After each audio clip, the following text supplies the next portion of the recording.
안철수를 끌어들인 게 누구야? 김한길이잖아. 김한길이 안철수를 끌어들이고 끊임없이 안철수를 띄워가지고 그럼 이 김한길은 누구에게? 이 새누리당과 재벌들에게 도움이 되는 정책을 꾸준히 펴온 게 김한길이야. 좌우지간 내가 이 안철수와 국민의당과 새누리당이 새누리당의 친재벌가가 친재벌 쪽이 국민의당으로 이렇게 모이려고 한다. 그 얘기를 내가 4월 16일날 처음으로 했고, 그리고 이제 이게 모두들 내가 맨 처음 4월 16일날 그 얘기할 때 우리 채팅창에 나더러 소설을 쓴다고 기억나지?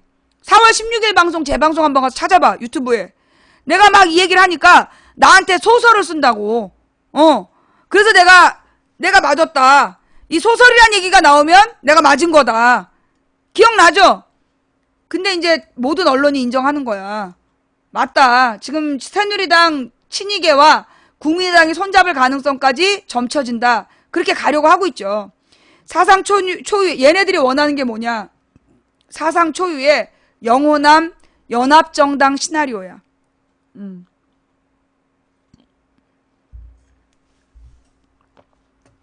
그래서 파급력이 클 수밖에 없는 건데, 이걸 노리면서 안철수를 준비했는데 망치부인 이걸 너무 일찍 까버린 거야.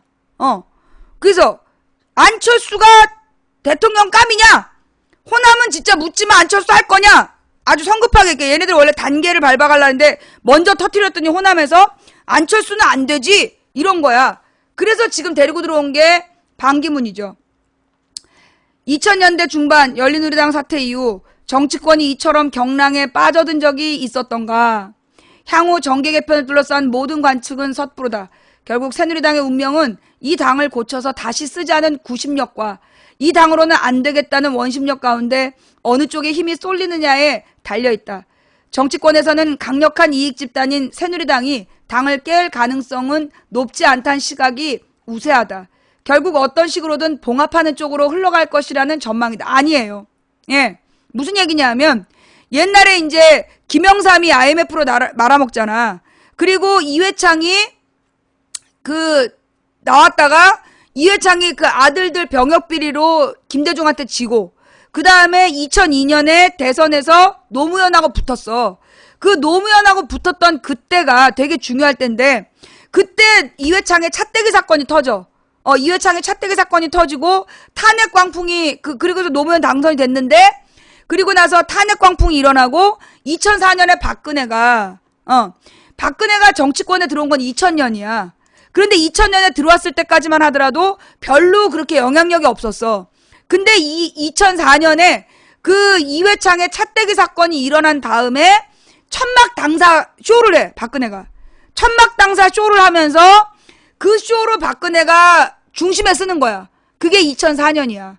그래서 2004년부터 2012년까지 박근혜 시대였던 거야. 그런데 박근혜가 대통령이 됐고 이명박 박근혜가 철저히 말아먹어서 더 이상 박근혜 장사가 안 되는 거야. 그러면 쟤네들은 다시 판을 짤 수밖에 없는 거야. 새 판을 짜는 거지. 지금 새 판을 짜고 있는 중이야. 손학규가 얘기한 새 판? 손학규가 혹시 새누리당으로 돌아가는 거 아닐까? 문득 그런 생각도 들어. 손학규가 새 판을 짜겠다는 얘기가 안철수를 안 되니까 차라리 나 어때? 이런 거 아닐까.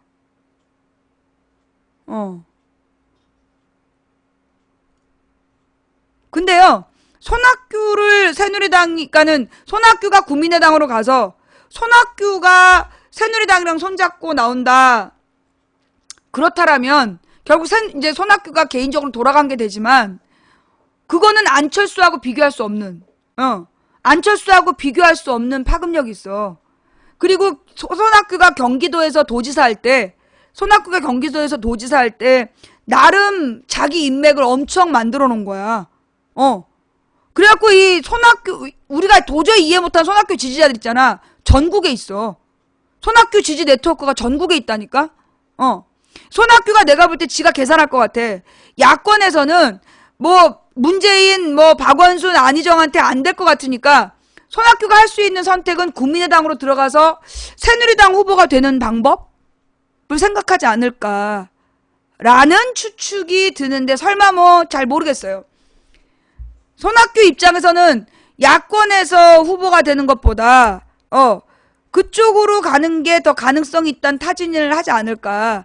그러니까 박지원이가 손학규더러 자기 국민의당으로 와야 된다 그 얘기를 하고 있는 거 아니냐. 예. 그러니까 안철수는 어차피 솔직히 안철수는 어떤 용도냐? 주식용이야, 주식용. 주식 홍보, 그러니까 주식값으로 이제 안철수 테마주라는 이름으로 그 테마주에다가 개미들 등쳐먹을 때 그때 쓰는 게 안철수야. 안철수 떴다 이래갖고 사람들이 막 주식 사잖아. 근데 좀 있으면 바로 자기네들 주식 다 팔아먹은 다음에 안철수 훅 꺼져. 한 몇 달 이름도 없다가 그 다음에 또 안철수 막 팔아. 그래서 안철수 테마주를 막 그때 지네들은 다른 주식을 사는 거야. 그랬다가 또 안철수 테마주다 하면서 또 팔아. 그러면 그때 비싸게 산 개미들이 싼 값에 주식 다 팔고 또 안철수 테마주에. 그래서 내가 아는 사람 중에 안철수 테마주로 3번 말아먹은 사람 봤어. 안철수는 언제나 테마주용이야. 주식 뭐라 그러나. 예. 근데 어떤 식이냐면 매번 같은 데 투자하는 게 아니라 이게 안철수 테마주다 이래가지고 비쌀 때 샀다가 값이 확 떨어지니까 또 팔아먹고 그랬다가 또 비쌀 때 사서 그래서 3번이나 말아먹었어. 그런 용어로 쓸 때 안철수. 예. 이게 주식하는 사람들, 주식 사기치는 애들이 안철수를 많이 팔아먹어 지금. 예. 안철수 안철수를 막 팔아먹는 애들이 누구냐? 주식하는 애들이야. 그래서 지네가 싼 값에 샀다가 그렇잖아요. 안철수 테마주를 비싼 값에 팔아. 그래다가 훅 떨어뜨려. 그래서 사람들이 쌀 때 막 팔면 쌀 때 개미들이 놀래서 팔잖아. 또 싼 값에 사. 그 다음에 또 띄워가지고 훅 비쌀 때 팔아먹고 그 짓을 3번이나 한 거야. 이 새끼들 누굴까? 하여간 그런 안철수를 이용하는 놈들이 있다. 그거 말고는 사실 안철수가 드러내놓고 뭐 보여주는 정책이 없잖아. 안철수가 말 한마디를 똑바로 한 게 있어. 무슨 정책을 보여준 게 있어. 아무것도 없어. 근데 갑자기 안철수 언론에서 동시에 떠. 언론에서 동시에 띄우면 안철수 테마주가 떠. 이번에도 반기문이 UN 협약 위반이다. 반기문이 우리나라에 대선 출마하면 UN 협약 위반이다고 프레시안에서 기사가 났대. 그랬더니만 프레시안에 전화해가지고 막 씨발년놈이라고 욕을 했다는 거야. 반기문 테마주 샀는데 좆됐다고. 지금 대권 후보를 팔아가지고 주식 장사하는 사기꾼들이 이 판에 지금 들어서 있는 거야. 그 기사 못 봤어요? 프레시안에서 프레시안 단독으로 나왔잖아. 반기문이 대선 출마하는 건 UN 협약 위반이다. 그랬더니만 그걸 가지고 프레시안에 전화를 해갖고 쌍욕들 했다는 거야. 그러면서 반기문 테마주 샀는데 너 때문에 손해봤으니까 물어내라고. 기자가 쓴, 이 기사를 쓴 기자. 자, 그니까 팥지맘님 뭘 갖고 오셔야 되냐면, 반기문 대선 출마하면 UN 총회 결의안 위반이다. 이 기사를 프레시안에서 단독으로 냈어. 그랬더니만 이 기자, 이 곽재훈이란 기자한테 그리고 프레시안에 쌍욕이 온 거야. 그래서 이 사람이 다음날 쓴 기사가 있어요. 그 기사 좀 갖고 와봐. 거기 보면 반기문 테마주를 샀는데 그 테마주가 이 기사 때문에 손해를 봤으니까 책임져라. 그러면서 이 주주들이 막 행패를 부렸다는 기사가 나왔어. 그 기사도 한번 갖고 와보세요. 예. 그 기사 제목이 기억이 안 나는데 반기문 테마주 언론사 이렇게 검색해볼까?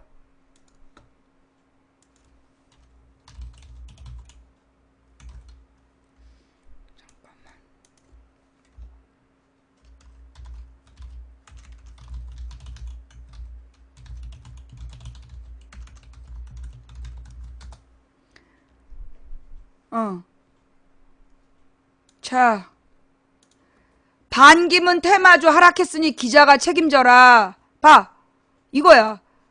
그니까 이 기자가 이 반기문 대선 출마하면 UN 총회 결의안을 위반했다라고 단독 기사를 썼더니 어떤 일이 벌어졌느냐.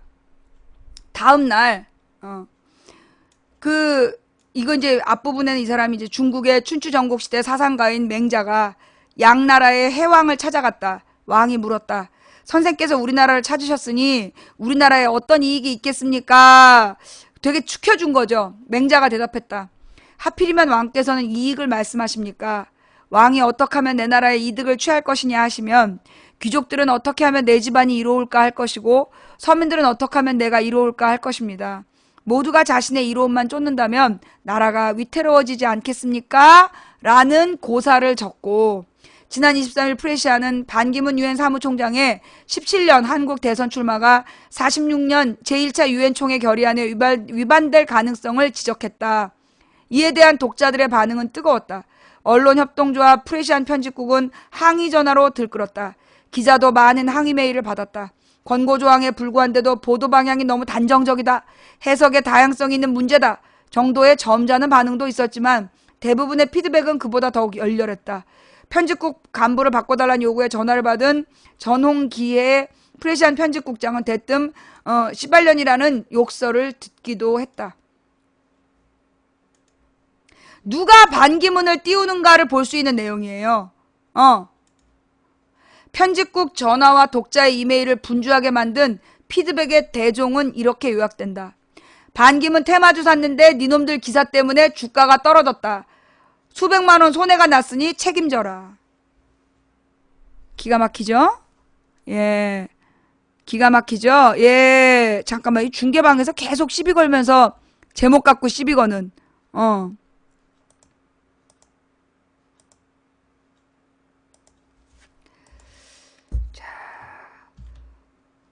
아니, 나는 비판을 안 했다니까? 반기문이 동성결혼 찬성했다는 팩트만 말하는데 왜 막 신경질 내고 지랄이냐고. 너네가 숨기고 싶은 비밀도 아니고 왜 지랄이야. 그냥 들어. 반기문 테마주 샀는데 니놈들 기사 때문에 주가가 떨어졌다. 수백만 원 손해가 났으니 책임을 져라. 이게 반기문 지지자들의 반응이야.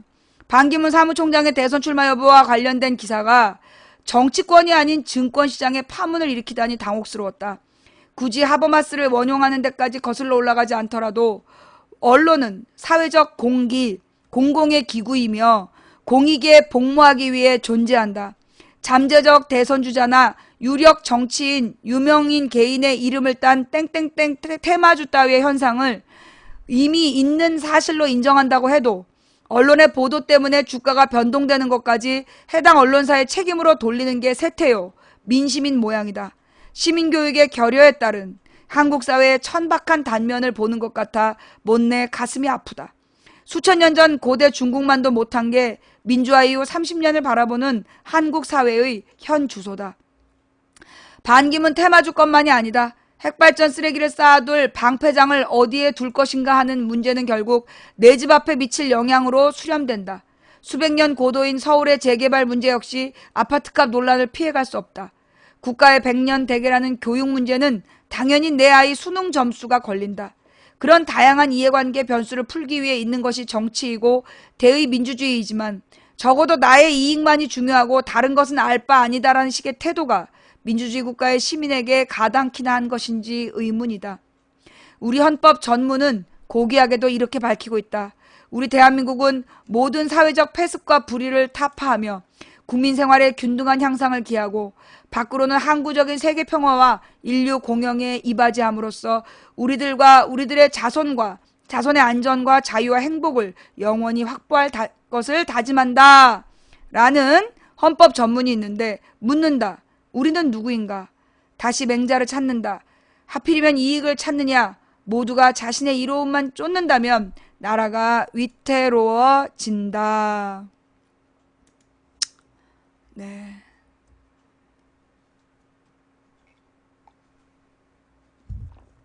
쓸데없는, 그러니까 말도 안 되는 대선 후보들을 띄우는 이유가 뭐냐?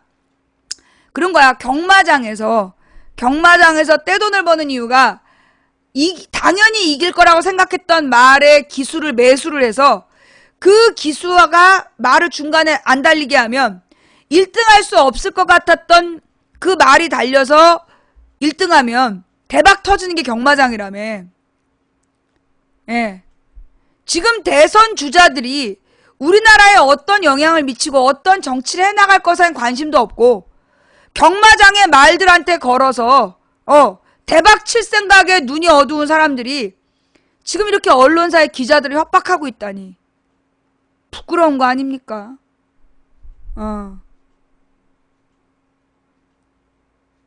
이게 왜 이렇게 된 거야? 이게 박정희 이후에 우리 사회에 철학 없이 빈부격차가 심해지면서 부자에 대한 동경, 부자에 대한 동경, 그리고 90년대 이후에 신자유주의 시대에 부자들을 계속해서 미화했잖아. 그래서 이 재벌들이 못생긴 여자를 사랑한다는 드라마를 계속 뿌려대면서 그 드라마에 길든 사람들이 나도 부자가 돼서 여자를 사랑하는 여자를 얻겠다. 이러자 부자가 아닌 남자들은 결혼은 못해. 몽땅 망해라. 이러면서 이불 밖은 위험하다. 이런 세상이 만들어진 거 아니에요. 예. 결국 그러면서 정부 차원에서 인문학을 죽여가고 있잖아. 이공대 학과를 늘리라고. 이공대 정원을 늘리라는 게 2주 전 정부 정책이야. 그래놓고 지난주에는 이공계 병역특례 없애라. 그게 정부 정책이고. 2년 전에 경유차를 막 사라고 권유하더니 올해는 경유값을 올린다라고 그러는 거야. 일관성이 없어. 이 정부와 정책에 일관성이 없이 오로지 돈에 휩쓸려 다니는, 오로지 부자를 위한 나라. 이게 지금 대한민국의 현실이다. 그러다 보니까 국민들이 그걸 따라가는 거죠. 맹자가 얘기했던 그 모습 그대로야. 정치 권력들이 돈만 따라가니까 지금 개미들도 돈만 따라가는 거야. 이 나라의 대통령이 잘못 뽑혀서 나라가 망할 수도 있는 상황인데 오로지 지네 주식값만 생각하는, 자기 주식값을 위해서 무조건 묻지마 지지하는 이 비참한 우리의 모습. 그래서 우리가 바닥을 갈아엎어야 된다. 제가 아프리카에 와서 2007년 6월 14일에 방송을 재개하면서 품었던 뜻이 뭐냐? 국민들의 땅을 갈아엎겠다. 국민들의 마음을 갈아엎겠다. 돈에 눈이 멀고 묻지마 지지하는 이 표밭을 바꾸겠다. 그게 내가 가졌던 생각이에요. 내가 망치부인이란 이름으로 아프리카에서 방송을 한 이유가 그거야. 우리 국민들에게 왜 그 사람들이 철학과 내가 종교 얘기하면 막 싫어하는 애들 있잖아. 그럼 내가 종교 얘기를 왜 하냐? 사실 내가 철학을 가지고 얘기하면 내가 무슨 철학 박사도 아니고 철학 교수도 아니야. 그럼 사람들에게 가장 쉽게 무엇이 올바른 길인가를 얘기할 수 있는 가장 쉬운 수단이 종교예요. 그래서 내가 종교 얘기를 하는 거야. 내가 예전에 그런 얘기 했잖아. 우리 어머니는 불교 신자다. 근데 우리 어머니는 처음 주변 사람들에게 많이 나누고 사신다. 어떻게 보면 개신교 신자들이 주변 사람들에게 많이 나누고 사는 것보다 불교 신자들이 더 많이 나눈다. 왜? 불교 철학에는 뭐가 있다? 적선이라는 게 있어. 적선이 뭐냐? 선업을 쌓는다는 거야. 그래서 불교 신자들은 굉장히 주변 사람들에게 많이 나누면서 살더라. 우리 어머니를 보니까 그렇더라. 나보다 더 많이 나누고 사시는 우리 어머니가 나는 자랑스럽다라는 얘기를 한 적도 있잖아. 그래서 내가 이 진정한 불교 신자들에 대해서는 나는 터부시하지 않아요. 근데 머리를 깎았다고 다 승려가 아니야. 머리 깎고 승복을 입은 사람이 다 승려가 아니야. 승적이 없는, 한마디로 범죄를 저지르고 중으로 변장을 해서 있는 사람들도 있어요. 실제로. 왜냐하면 스님들은 주민등록번호를 버린다며. 그런 사람들도 있단 말이야. 그래서 나는 그런 사람들도 다 불교신자라고 보지는 않아. 그래서 부처님을 팔아가지고 전 봐주고. 아니 부처님이 언제 전 봐주랬어. 그 절에서 전 봐주는 사람들은 전부 내가 볼 땐 땡중이야. 승복 입고 전 봐주는 건요, 그거 땡중이에요. 승려가 아니야. 그 오로지 돈만 추구하는 목사들은 목사가 아니라 먹사이고, 암흑에 먹자 써서 먹사야. 어둠의 사탄의 자식들. 그리고 저 승복 입고 전 봐주는 그런 사람들은 승려가 아니라 이건 땡중이야. 예. 자, 무슨 얘기냐?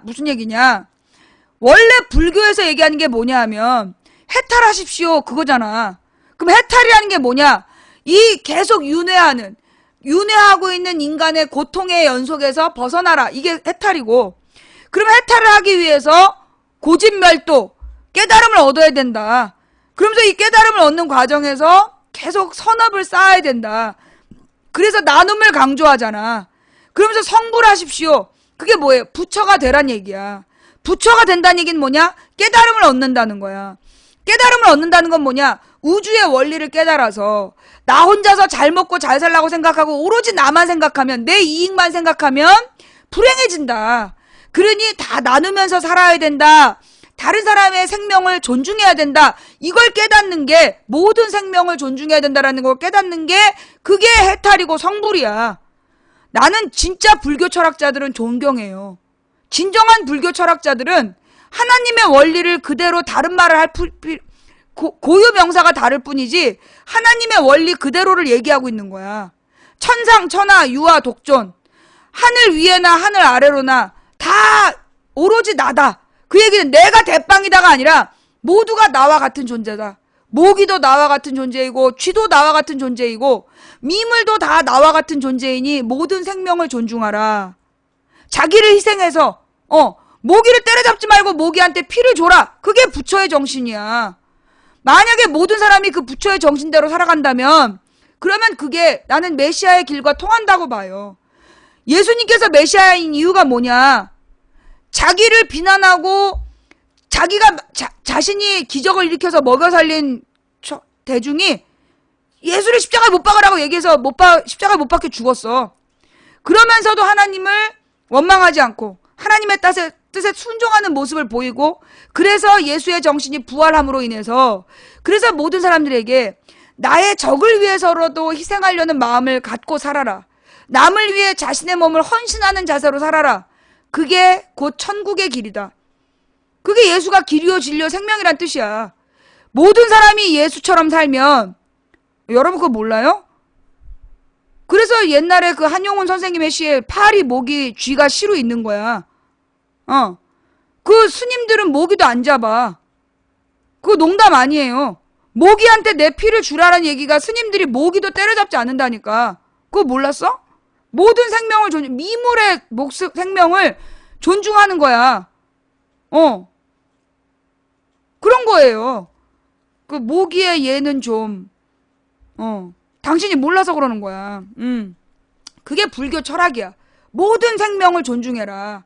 또 성경에 보면 모든 만물을 지배하라. 그 얘기는 지배한다니까 막 해쳐도 된다라고, 이 무식한, 이게 미국식 기독교의 참 무식함이에요. 이 미국식 기독교가 정말로 하나님의 뜻에서 벗어나 있어.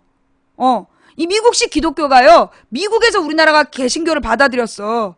미국에서 들어온 개신교에 문제가 많아. 되게 미신적이고, 그리고 막 되게 물질에 미쳐있고, 그런 면이 있어요. 그래서 개신교의 핵심에 벗어나 있는 거야. 원래 개신교를 만든 거 독일이야. 되게 철학적인, 루터의 종교에서 시작된 거잖아. 근데 이게 미국에 거쳐서 들어오면서 얘가 맛이 살짝 간 거야. 그래갖고 되게 미신적이고 이상해요. 막, 부흥회 강조하는 게 미국식이야. 부흥회를 강조하는 게 미국식이고, 유럽의 개신교는 부흥회 이런 거 없어. 부흥회를 막 강조하면서 기적을 강조하는 거, 그거 그 미국식 기독교의 문제점이에요. 그러면서 막 뭐라 그러나, 설교자를 막 우상화하는 거, 설교자를 우상하고 이러는 거, 이거 미국식 기독교의 문제점이야. 개신교의 문제점이야.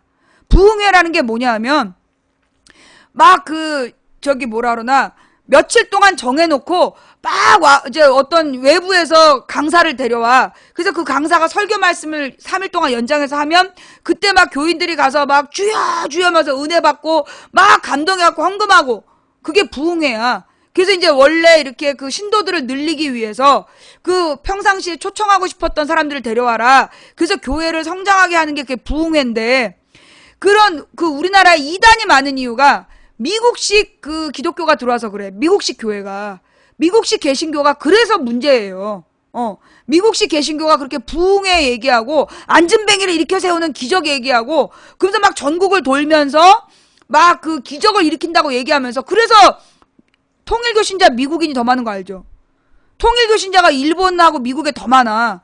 원래 일본은 미신이라면 껍벅 죽는 거고, 미국식 정서가 미신에 약해. 그래서 미국인들 중에 부두교 신앙인들이 많아가지고 지금 좀비 영화가 그냥 대박치고 있는 거 아니야.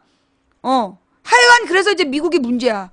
근데 이제 미국식 개신교가 우리나라에 들어와서 그래서 우리나라의 개신교가 철학적이지 못하고 미신적이야. 내가 보니까 우리나라의 개신교가 왜 이 지경이 됐냐. 그러면 이게 원래 그 유럽의 개신교는 철학적인데 미국식 개신교가 들어와서 미신적인 개신교가 들어온 거야. 그래서 지금 좀 문제가 있는 거고 좌우지간 어쨌거나 그래서 진정 이게 그리고 맨 처음에 이 예수님의 철학은요 동양에서 나왔어요. 그래서 동양 철학을 바탕으로 한 거야. 부처의 사상도 동양 철학을 바탕으로 한 거고 이 여호와 사상도 동양 철학에서 나왔기 때문에 이게 상통하는 거야. 서로 통하는 내용이고 이 철학의 근본이 뭐냐. 계속해서 강자 중심으로 가면 안 된다. 성경에 분명히 약자를 위해서 싸우란 얘기가 나와. 약자를 편들어야 된다. 그 얘기가 분명히 나와요. 그게 뭐냐. 동양에서 깨달은 거야. 강자들에게만 강자들 중심으로 살다 보면 결국 약자가 다 죽는다. 그러니까 약자들을 살리기 위한 정부는 약자를 먹여 살리기 위해 존재한다. 그게 동양 철학의 핵심이야. 그래서 맹자의 철학이 뭐냐면 그 들어봤죠? 왕도 정치. 공자의 철학을 발전시킨 게 맹자야. 공자가 바로 맹자를 키운 게 아니야. 공자하고 맹자 사이에 200년인가 300년 터울이 있어. 250년 정도 터울이 졌기 때문에 공자의 말씀을 막 연구해갖고 체계화한 게 맹자야. BC 3세기에. 그러니까 공자는 BC 6세기경 사람이고 공자, 그 다음에 노자, 부처 이 사람들이 전부 다 BC 6세기 사람이야. BC 6세기에 전부 다 나타나고 각자 자기 철학을 얘기한 건데 그러니까 노자가 먼저 태어났고 그 노자한테 가서 진리를 구했던 게 공자야. 그래서 공자와 노자의 논쟁이 BC 3세기에 장자하고 맹자의 논쟁이 되는 거야. 그래서 노장사상, 공맹사상 이렇게 되는 거예요. 그 맹자가 이야기한 철학이 뭐냐면 왕도정치, 민본정치, 왕도정치. 그래서 그 정치의 근본은 백성이다. 백성을 먹여 살리는 게 정치의 근본이다. 그래서 농자 천하지 대본이다. 그 말이 그래서 나온 거야. 옛날에 우리나라에서 대보름 되면 텔레비전에서 농악놀이 보여줬어. 그럼 농악놀이 할 때 막 만장을 들고 이렇게 막 삐리리면서 막 상고머리 돌리면서 막 이렇게 북치고 장구치고 막 이러면서 행진을 하잖아. 징치면서 사물놀이. 그때 그 한문이 뭐냐? 농자 천하지 대본이라. 여기서 농자가 뭐야? 농민. 즉 평민을 얘기하는 거야. 그래서 이 농민이 천하의 근본이다. 백성이 천하의 근본이다. 이게 맹자의 철학이야. 그래서 이 맹자의 철학이 조선을 건국하는 기본 건국 이념이 되는 거야. 왕도 정치. 그래서 왕이 혼자서 전제하는 게 아니라 재상과 더불어 협치하는 나라. 법에 따라 지배하는 법치주의. 그게 조선의 근본이 된 거예요. 맹자의 철학이. 민본주의 철학이 그래서 나오는 거야. 민본주의 철학이 결국 서양의 민주주의하고 통하는 거고 서양의 민주주의는 어디서 나왔어? 개신교에서 나온 거야. 민주주의가.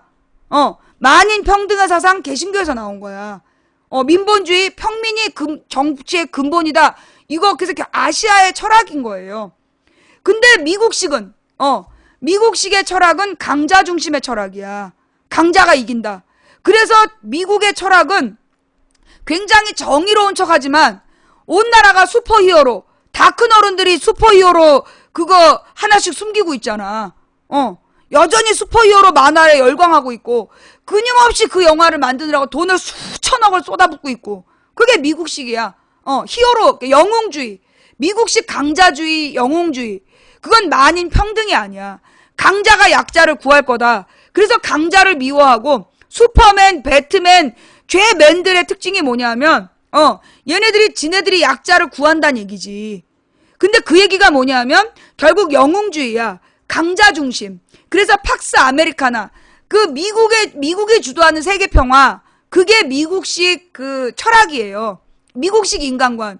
그래서 미국식 인간관은 만민 평등이 아니야. 만민 평등주의가 아니야. 그 생각해보면 우리나라에 소머즈 600만 불의 사나이 원더우먼이 유행한 때가 언제야? 소머즈 그 다음에 600만 불의 사나이 원더우먼 이런 게 미드로 유명했던 때가 언제냐면 1980년대예요. 70년대 80년대. 그때 그때 그 냉전 체제 하에서 미국이 주도하는 평화주의. 그래서 강자. 그러더니만 사실 그러다가 그래서 슈퍼맨도 80년대까지 유행했잖아. 그리고 90년대에서 2000년대 초반까지는 그렇게 맨들이 주인공이 아니었어. 그러다가 아이언맨 이런 게 나타나잖아. 그 중간에는요, 고스트라든가, 뭔가 인간 중심적인 영화들이, 따뜻한 인간 중심 영화들이 나왔었어, 헐리우드에서. 그러다가 2000년대 중반 이후에 맨 시리즈가 다시 나타난 거야. 배트맨, 아이언맨. 그래서 이제 배트맨 영웅주의가 나타난 거야. 그 영웅주의가 나타나면 공화당이 집권해요. 영웅들이 주인공이 되면 공화당이 집권해. 하여간 그래서 이 뭐라 그러나 이 문화와 정치가 무관하지 않아. 예. 문화와 정치가 무관하지 않고 이 맨들을 중시하는 영웅을 중시하는 영화가 막 나오면 그러면 뭐가 되냐? 강자 중심의 철학이 만들어지는 거야. 원래 김대중 노무현 정부 때 조폭 영화가 막 나와. 그리고 나서 새누리당이 압승하게 되는 거야. 한나라당이. 그러면 김대중 노무현 정부가 나오기 전에는 뭐가 있었어요? 인간적인 드라마들이 많았어. 전원일기라든가, 인간 중심의 이야기들이 막 나오면서 그 영향을 받아서 김대중 노무현 정부가 생긴 건데, 김대중 노무현 정부 때 10년 동안 막 조폭 영화가 유행을 했어. 그러면서 조폭이 그러니까 힘이 곧 선이다. 힘이 곧 선이다. 그래서 조폭들이 약자를 구하는 그게 주제가 되잖아. 그리고 난 다음에 한나라당 압승 시대가 온 거야. 결국은 이게 다 연관되어 있어요. 왜? 영화나 드라마의 제작비를 누가 대? 재벌이 되는 거야. 재벌이 내는 거야. 좌우시간. 뭐가 불만이야? 뭐가 불만이야? 나만 느끼는 게 아니었네. 뭐를? 끼워 맞추기인 것 같은데, 끼워 맞추는 것 같다고? 그래, 미안해. 이게 다 내 잘못이야. 네가 이해할 능력이 없는데 우리 아프리카에서는 너를 이렇게 막을 방법이 없어. 못 알아듣는 이 친구들이 들어오는 걸 막을 방법이 없어. 이게 다 내 잘못이야. 이게 들어올 때 다 수준 테스트를 해가지고 알아들을까 못 알아들을까를 이렇게 감안을 해서 받아야 되는데 그냥 개나 소나 다 들어오다 보니까 그냥 개소리하고 소소리하고 그러는 거잖아. 근데 이게 소들도 한 2년 망치부인 방송을 들으면 영문으로 논문을 쓰는데 이 영원히 깨이지 않는 그 존재들이 있어. 이것들은 누구야? 너 지금 국정원이지? 나 옛날 상상도 못했어요. 이런 악플 달고 모자란 애들이 설마 국정원이랴. 국정원이더라고. 못 믿겠어? 쳐봐. 망치부인 국정원 좌익교수 치면 딱 나와? 국정원 직원이 망치부인한테 악플 달다 딱 걸렸잖아. 그냥 세상이 이렇게 허무해. 어떡하면 좋아. 국정원 출입금지라고 써붙일 수도 없고. 그때가 언제였어?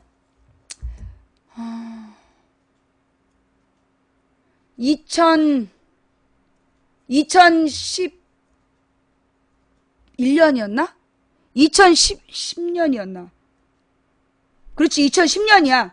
2010년 11월, 12월, 1월. 2011년 1월이다. 그래, 맞아. 2011년 1월. 그때 내가 이제 북한에 우리 민족끼리라는 대남 홍보 사이트에 막 들어가면 안 된다. 그거 국가보안법 위반이라 그랬더니 와, 때로 몰려와갖고 국가보안법 위반 아니라고. 그러면서 웬 남자들이 전화를 해. 대낮에 전화를 했는데 그 전화 목소리가 30대 후반 40대 초반 정도 되는 남자들이 전화를 해가지고 그러는 거야. 자기네들은 매일매일 노동신문을 읽고 매일 조선중앙 방송을 보고 그리고 매일매일 우리 민족끼리에 들어간다는 거야. 그래서 내가 너네 간첩 아니냐. 그거 우리가 함부로 들어갈 수가 없다. 우리 민족끼리 쳐봤자 우리가 들어가면 차단된 사이트라고 나오는데 너네 어떻게 들어간 거냐. 그땐 몰랐지. 지금은 국정원이야, 국정원. 그때 내가 걔네들이랑 싸움에 붙어가지고 그거 국가보안법 위반이다. 그때 이제 우리 민족끼리를 DC인사이드 애들이 가가지고 해킹을 했어. 그걸 조선일보가 막 잘했다라고 칭찬을 한 거야. 그래서 내가 해킹한 거를 내가 비난할 마음은 없다. 적국이니까. 그런데 우리 민족끼리 막 들어간 거 그거 국가보안법 위반 아니냐. 그랬더니만 아니라고 지랄 연병을 하는 거야. 그러면서 이제 내가 그래서 아니야? 그래서 내가 111에 전화를 했지, 생방송으로. 111 국정원이야. 111 국정원에 전화를 해가지고 정부에서 차단한 북한의 대남 홍보 사이트에 프록시를 변경해서 수시로 접속하면 국가보안법 위반입니까 아닙니까 생방송으로 물어봤어. 그냥 국정원 여직원이 네 국가보안법 위반입니다 이렇게 얘기를 한 거야. 그게 생방송으로 다 나갔어. 그런데 이 새끼들이 3일 동안 나한테 전화를 하면서 다시 한번 국정원에 전화를 해보라는 거야. 다시 한번 전화를 하는데 내가 못 들은 척하고 계속 야 생방송으로 해줬잖아 재방송 마새끼들아. 그래서 내가 계속 못 들은 척을 했어. 3일 동안 계속 나를 들먹는 거야. 국정원에 다시 한번 얘기해보라고 전화해보라고. 그래서 3일 만에 내가 사람들 제일 많을 때 111에 전화를 했지. 그래갖고 국가보안법 위반입니까 아닙니까 그랬더니 이 여직원이 자기 선에서 대답할 수 없다는 거야. 답변이 바뀐 거야. 그러니까 이것들이 거봐라 답변이 바뀌었지 막 그러는 거야. 근데 전화를 딱 끊은 다음에 국정원에 전화하면 답변이 바뀔 거 니들이 어떻게 알았냐? 그러자 채팅창이 얼어붙으면서 국정원 직원이었던 거지. 지네들이 국정원 직원이었던 거야. 그러니까 국정원에 전화하면 답변이 바뀌었을 거라는 거. 그거를 계속 3일 동안 전화해보라고 지랄지랄. 그래도 내가 확정을 못했지. 확증을 할 수는 없었어. 확정적으로 국정원 직원이라고 할 수 없었는데 무려 5년 만에 밝혀냈잖아. 좌익교수 국정원 직원. 그랬던 거야. 좌우지간 뭐 억지로 끼워 맞추는 것 같은데 억지로 끼워 맞춘다라고 얘기하는 건 다른 말로 사실이란 얘기죠. 근데 무슨 얘기하다가 쟤네가 억지로 끼워 맞춘다 그랬지? 아 문화와 실제로 여러분 있잖아요. 옛날부터 문화의 목적 소위 이제 이 볼거리 문화예술의 목적이 정치와 연관되어 있어요. 옛날부터 문화예술이 정치적인 목적으로 만들어진 거야. 예. 그리고 종교도 정치와 연관되어 있어요. 종교나 문화나 다 정치와 연관되어 있어. 그건 아닌 듯. 그래. 미안해. 너한테 이런 얘기해서 진짜 미안해. 무슨 얘기냐 하면, 실제로 옛날에 가장 유명한 문화 행사가 뭐야? 전차 경기, 배너에 나오는 전차 경기, 그 다음에 검투사의 싸움. 최고의 이벤트였잖아, 문화 이벤트. 근데 그게 로마에서 유행을 했고, 그 로마가 그 원형 경기장을 만들어서 그런 스포츠 경기를 했던 이유가 뭐냐? 언제부터냐? 이게 국민들한테 정치 권력을 뺏은 다음, 정치 권력을 뺏고 그 황제가 지배하게 된 다음에 그 평민들이 왜 우리로부터 정치 권력 뺏었냐라고 항의하니까 그래서 원형 경기장에서 막 돌린 거야. 그래서 정치에 관심 끊고 너는 이거나 봐. 그래서 나온 거예요. 스포츠의 목적. 그리고 연극이라는 이름으로 연극을 만들어서 그 국민들을 세뇌시킨 거야. 그리스나 이 로마나 이 연극을 통해서 그 사람들을 세뇌시킨 거예요. 그럼 우리나라에서 어땠냐? 여러분 박정희 때 가장 히트쳤던 영화가 하녀 그거 알아? 박정희 때 저기 유행했던 영화가 하녀 뭐 이런 거야. 이승만 때 유행했던 게 뭐 자유부인 이런 거고. 자유부인은 이승만 때가 아니었나? 하여간 그 야한 영화가 유행했던 게 그 박정희 때부터 야한 영화가 유행을 해요. 그리고 이제 야한 영화의 절정기가 전두환 때야. 산딸기 1, 2, 3. 그 다음에 뽕 1, 2, 3, 4, 5. 그래서 막 젖소 부인, 에마 부인. 막 부인들이 나와가지고 판을 쳤던 게 이게 이 박정희 전두환 시대야. 왜냐하면 그때 야한 영화들을 막 만들어가지고 그 젊은이들의 의식을 어디에다 묶어두는 거야? 아랫도리에다 묶어두기 위해서. 피를 아랫도리에다 묶어두기 위해서 야한 영화가 유행을 해. 김대중 노무현 때 걸그룹이 있었지만 절대 벗지 않았어. 벗고 가슴으로 바닥을 쓴다든가 이러지도 않았어. 근데 이명박이 대통령이 된 다음에 나온 말이 꿀벅지, 하의실종, 초콜릿 복근 이런 말이 나오는 거야. 문화와 정치는 연관되어 있어요. 그리고 내가 그랬잖아. 선거 때마다 섹스 비디오가 터졌다. 선거 때마다 섹스 비디오 사건이 터졌다. 엄청 뿌려져. 엄청 뿌려지는 거야. 일부러 뿌려. 특히 내가 그걸 어떻게 알았냐. 선거 때 그 보좌관들한테 뿌려. 선거 때 보좌관들한테 뿌리고 정부 공무원들이 뿌려. 공무원들한테 뿌려져 그게. 선거 때. 그래서 이 사람들이 막 주변에다 전파시키는 거야. 그래서 내가 그때 봤지. 어떤 식으로 누가 퍼뜨리는지 그들의 그 흐름을 본 거야. 항상 선거 때 그랬어. 선거 직전에. 일부러 그러는 거야. 그래서 어떤 그 성 스캔들, 연예인 스캔들이 터지는 건 뭐냐? 정치적인 목적이에요. 일부러 연예인을 스타로 만들고 그 다음에 그 연예인을 스타로 시컷 만들어서 써먹다가 스캔들 터뜨려서 묻어버리고 그게 그들의 일상이야. 그러니까 어떤 스캔들이 터지면 그러니까 그랬잖아. O양 비디오가 98년 선거, B양 비디오가 2000년 선거, 그 다음에 H양 비디오가 2010년 선거인가 2012년 선거 그런 거야. 14년 선거였나?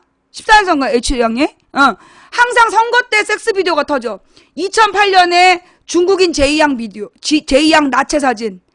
언제나 선거 때 그런 그 성적인 문제들을 터뜨려가지고 국민들의 관심을 그쪽으로 돌리려는 아주 악의적인 움직임이에요. 2007년 대선 앞두고 박철 옥소리 사건. 대형 스캔들이었지. 예. 그래서 언제나 연예인 스캔들을 터뜨려서 국민들의 눈가기를 연예인 욕하는 데 돌리는 거야. 그래서 누가 먹을 욕을, 정치 권력이 먹을 욕을 숨기는 거죠. 이번에도 무슨 뭐 상간녀라고 이름 모를 연예인 하나가 떴어? 뭘 숨기고 싶었을까요? 예. 첫째, 박근혜가 아프리카에 갔어? 에티오피아에 가가지고 이 에티오피아의 새마을 운동이 도움이 될 거라고 막 그러면서 지네 아버지 홍보를 하고 있어. 자, 그런데 지금 박근혜가 몇 년 동안 반기문의 그러니까 반기문을 이용해서 아프리카 가난한 나라들에게 새마을 운동을 전파했어. 자, 박근혜와 반기문의 관계. 이게 이렇게 연관되는구나. 박근혜와 반기문의 관계. 첫째, 박근혜가 작년 재작년에 새마을 운동을 팔러 다닐 때 들러리 쓴 게 누구야? 반기문이야. 찾아봐. 박근혜가 새마을 운동을 막 아프리카나 이런 데 가서 팔았단 말이야. 그때 들러리 쓴 게 그게 반기문이야. 그죠? 관련 기사 좀 찾아주세요. 웃음이 끊이지 않는 방송. 감사합니다. 끊임없이 웃어주신 시청자 여러분 감사합니다. 끊임없이 웃으시느라고 혹시 그 추천을 잊어버리신 거 아니에요? 예. 자, 추천해주신 2456분께 감사드리면서 현재 3600명이 보고 있는데 추천은 2400. 아따, 오늘 밤에 1200명이라서 빨개 생겼어요. 자, 추천 부탁드립니다. 자, 첫 번째로 찾아볼 거는 여러분이 또 찾으라고 하면 또 늦으니까 내가 찾을게. 박근혜, 반기문, 새마을 운동.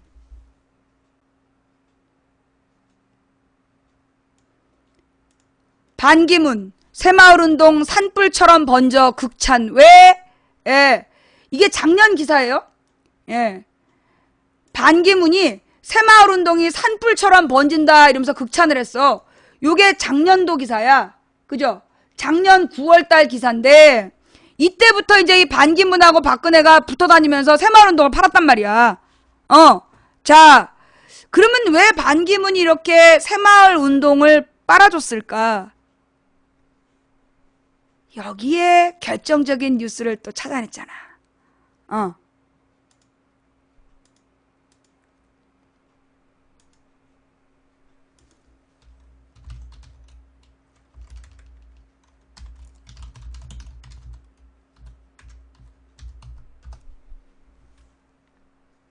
자, 매우 중요한. 도대체 박근혜와 반기문은 무슨 관계일까? 이걸 알아낼 수 있는 매우 중요한 기사를 지금부터 보여줄 건데 일단 노래 하나 듣고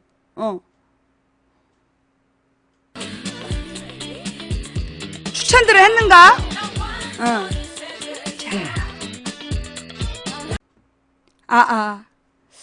무슨 뉴스냐 하면 여러분 이거 봤을 거예요. 찬사와 폄하, 우리가 몰랐던 반기문의 민낯이라는 한겨레 신문 내용이에요. 김의겸의 좌충우돌 기사인데, 자, 위인으로 떠올랐다. 세종대왕 이순신 장군의 반열에 오를 것이라고 해도 과언이 아닐 정도라는 중앙일보 기자의 책. 반기문이 위인이라는 거야. 세종대왕 이순신 장군의 반열에 오를 것이라고 해도 과언이 아닐 정도다라는 중앙일보 기자의 책. 반기문 나는 일하는 사무총장입니다 라는 책. 근데 이제 반기문 유엔 사무총장은 너무도 무능한 세계에서 가장 위험한 한국인이다. 미국의 외교 전문 격월간지 포린 폴리시의 기사 내용. 예. 한 사람을 두고 나라 안팎의 평가가 완전히 다르다. 이런 극단의 상황에서 반기문 사무총장의 진짜 얼굴을 알기란 쉽지 않다. 그래도 그의 민낯을 들여다보고자 미국 뉴욕 외교가의 소식통들과 언론인들로부터 얘기를 들어봤다. 최대 관심사다. 25일 한국을 찾은 반기문 총장에게 쏟아질 질문도 여기에 집중될 것이다. 그는 지금껏 긍정도 부정도 하지 않은 전략적 모호성을 유지해왔다. 하지만 주변의 정황들은 그가 꽤 오래전부터 마음의 준비를 해오고 있음을 보여준다. 유엔 사무총장 관사는 뉴욕 이스트리버 강변에 있다. 유엔 본부까지 1km밖에 되지 않는다. 그런데도 반 총장은 새벽 4시 30분이면 어김없이 자리에서 일어난다. 가장 먼저 하는 일은 장옥진 비서가 가져다주는 언론 보도 스크랩을 들춰보는 일이다. 장옥진 비서는 반 총장이 외교부 차관과 장관일 때부터 비서로 일했던 외교관으로 반 총장의 심중을 가장 잘 아는 사람이다. 그런데 그가 준비한 스크랩 맨 위의 기사들은 CNN도 AP도 뉴욕타임즈도 아니다. 반 총장을 다룬 우리나라 언론의 보도다. 미친 거죠. 이러니까 무능한 거야. 세계 각국의 분쟁보다는 한국의 정치 현실이 우선인 셈이다. 반기문은 유엔의 사무총장이다. 유엔의 공보실은 유엔 사무총장으로서 행한 업무에만 관심이 있다. 한국 정치와 관련된 반기문의 동향은 김원수 유엔 사무차장이 따로 챙긴다. 우리나라 외교관 출신인 김원수 사무차장은 유엔 군축 고위 대표도 맡고 있다. 무기거래, 핵무기, 대량 살상무기 등 유엔의 군축 무기 관련 업무를 총괄하는 최고 책임자다. 그가 가웬일, 별도의 일로 반기문 총장의 정무를 담당하는 것이다. 한국 언론 동향은 군축 부서에서 일하는 유엔 직원이 일상적으로 점검하고 있는 것으로 알려지고 있다. 그 유엔 직원 역시 한국인 출신으로 그의 아버지가 반 총장의 외교부 선배다. 외신들이 반기문 사무총장이 한국인들에게 둘러싸여 있다고 비판하는 이유 가운데 하나다. 이런 짓을 하고 있는 거야 지금. 마음이 콩밭에 가 있으니까 그 시리아 내전이 그 지경이 나서 그러니까 유럽에서 왜 반기문을 욕하냐 하면 시리아 내전으로 쌩 난리가 났는데 유엔이 아무것도 안 했어. 어떤 중재 노력도 안 한 거야. 그래서 지금 유럽이 반기문한테 이를 갈고 있는 거예요. 그 시리아 내전 때문에 그 시리아 난민들 그로 인해서 유럽이 지금 굉장히 문제가 생겼잖아요. 유엔 사무총장은 늘 감시받는 대상이다. 5개 상임이사국뿐만 아니라 193개 회원국들이 사무총장의 동선에 관심이 있다. 자신의 국익과 관련돼 있기 때문이다. 반 총장이 공개적으로 한국인들을 만나기 어려운 이유다. 그런데도 한국의 정치인이 뉴욕에 오면 반 총장은 잠시라도 시간을 내 만난다. 물론 비공개다. 그 만남은 주 유엔 한국 대표부나 뉴욕의 총영사관이 주로 주선하고 있다. 대통령으로서의 능력을 갖추었나? 반기문 총장은 별명이 많다. 그 가운데 하나가 반반이다. 뭔가 애매한 어법 때문이기도 하고 누구에게도 욕먹지 않는 적당한 처신 때문이기도 하다. 그런데 이를 반반으로 해석하는 사람도 있다. 반기문의 반만 해도 성공한다는 뜻이란다. 지랄. 그만큼 반기문 총장의 실력이 출중하다는 거다. 반 총장의 부지런함에 대한 이의를 단 사람은 없다. 그는 1년 가운데 3분의 1 이상은 객지에서 보낸다. 한 해 평균 45개국 43만여 킬로그램을 돌아다녔다. 지구 둘레가 4만 킬로이니 1년에 지구를 10바퀴 이상 돌아다닌 셈이다. 올 연말 10년 임기를 마치면 지구 100바퀴를 돌게 된다. 기네스북에 오를 수도 있다. 코피 아난 전임 사무총장의 해외 일정은 헐렁했다. 공식 일정 하루 전에 출장지에 도착해 쉬고 뉴욕에 돌아와서도 하루 정도는 휴가였다. 그러나 반 총장은 출장을 가도 새벽 일찍부터 밤늦게까지 한시도 멈추지 않고 일하는 일벌레다. 가나의 귀족 출신과 한국의 빈농 출신의 차이점으로 해석하는 이가 있을 정도다. 그런데 정작 유엔 내부에서는 불만이 많다고 한다. 해야 할 일은 놔두고 생색나는 곳만 돌아다닌다는 비판이다. 그러니까 새벽부터 밤늦게까지 뭐 하냐면 유엔 사무총장은 세계의 대통령이라기보다는 유엔 사무조직을 이끄는 조직의 수장 성격이 강하다. 세계 각국에서 모인 다양한 이해 관계자들을 조율하는 능력이 핵심적으로 요구된다. 그러니까 세계 각국에서 다양한 이해관계가 있는데 그걸 조율하는 게 유엔 사무총장의 주요 업무다.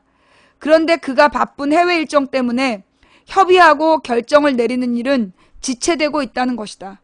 외신이 그는 인권보호를 위해 용감하고 단호한 목소리를 내는 대신 유엔 사무총장은 인권보호를 위해 용감하고 단호한 목소리를 내야 되는데 그걸 하는 대신 명예박사학위나 챙기기 위해서 세상을 돌아다니고 있다고 비판하는 게 아주 근거 없는 말은 아닌 것이다. 외신에서 김의겸 기자가 쓴 거예요.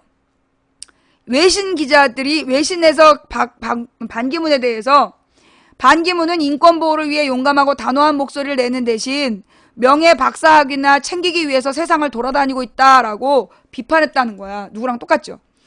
반기문 사무총장 취임 이후 자 여기서부터 중요해. 집중해. 연거푸 4년 동안 임금이 동결됐다. 반 총장의 책임이라고 할 수는 없지만 유엔 직원들은 부글부글 끓어올랐다. 그런데 반 총장이 불난 데 기름을 부었다. 이른바 열린 공간 제도를 도입한 것이다. 유엔은 본부 건물이 비좁아 뉴욕 맨하튼 여기저기 사무실을 빌려 쓰고 있었다. 짐작하듯이 맨하튼 임대료는 살인적이다. 그래서 반기문 총장이 내린 결정이 앞으로 먼저 출근한 순서대로 아무 자리에나 먼저 앉는다이다. 값비싼 외부 사무실을 줄이고 직원들을 본부로 불러들여 비용을 줄여보자는 취지다. 이에 따라 유엔 본부에서 일하는 6,600명가량의 직원들 가운데 국장 이상의 간부를 빼고는 모든 직원들이 자기 책상이 없어졌다. 당연히 직원들이 반발했다. 우리가 영업사원이냐는 불만이 곳곳에서 터져나왔다. 그래도 반 총장은 이를 개혁이라고 생각하고 있다고 한다. 반기문식 효율성이다. 지난해 여름 일이다. 내년에 반기문 대통령이 탄생한다면 우리나라 공무원들도 자기 책상이 없어질지 모른다. 그렇겠죠? 예, 우리 공무원들이 굉장히 반기문 사무총장 오기를 기다릴 것 같아요. 반기문 대통령을. 예. 물론 반기문의 유엔 개혁이 긍정적 효과를 가져오기도 했다. 세계적인 철밥통인 유엔에서 인사교류의 칸막이를 없앤 게 대표적이다. 유엔 직원은 대부분 뉴욕, 제네바, 빈 등 선진국 대도시에서 일하기를 원하고 험한 분쟁 지역의 근무는 기피해서 이를 두 지역 간의 교류가 제대로 이루어지지 않았다. 험지에서 본부로 들어오는 건 하늘의 별따기고 본부에서 험지로 나가려는 사람은 눈을 씻고 봐도 없다. 반 총장은 고인물을 흔들었다. 뉴욕, 제네바, 빈에서 근무 연한을 최장 7년으로 제한하고 분쟁 지역은 3년으로 정해 근무 연한이 차면 반드시 다른 근무지로 이동하도록 한 것이다. 멋있죠? 와, 반기문 나는 일하는 사무총장입니다에 나오는 거야. 하지만 이 제도가 본격 시행되는 건 몇 년 뒤의 일이다. 안 하고 있다고 지금.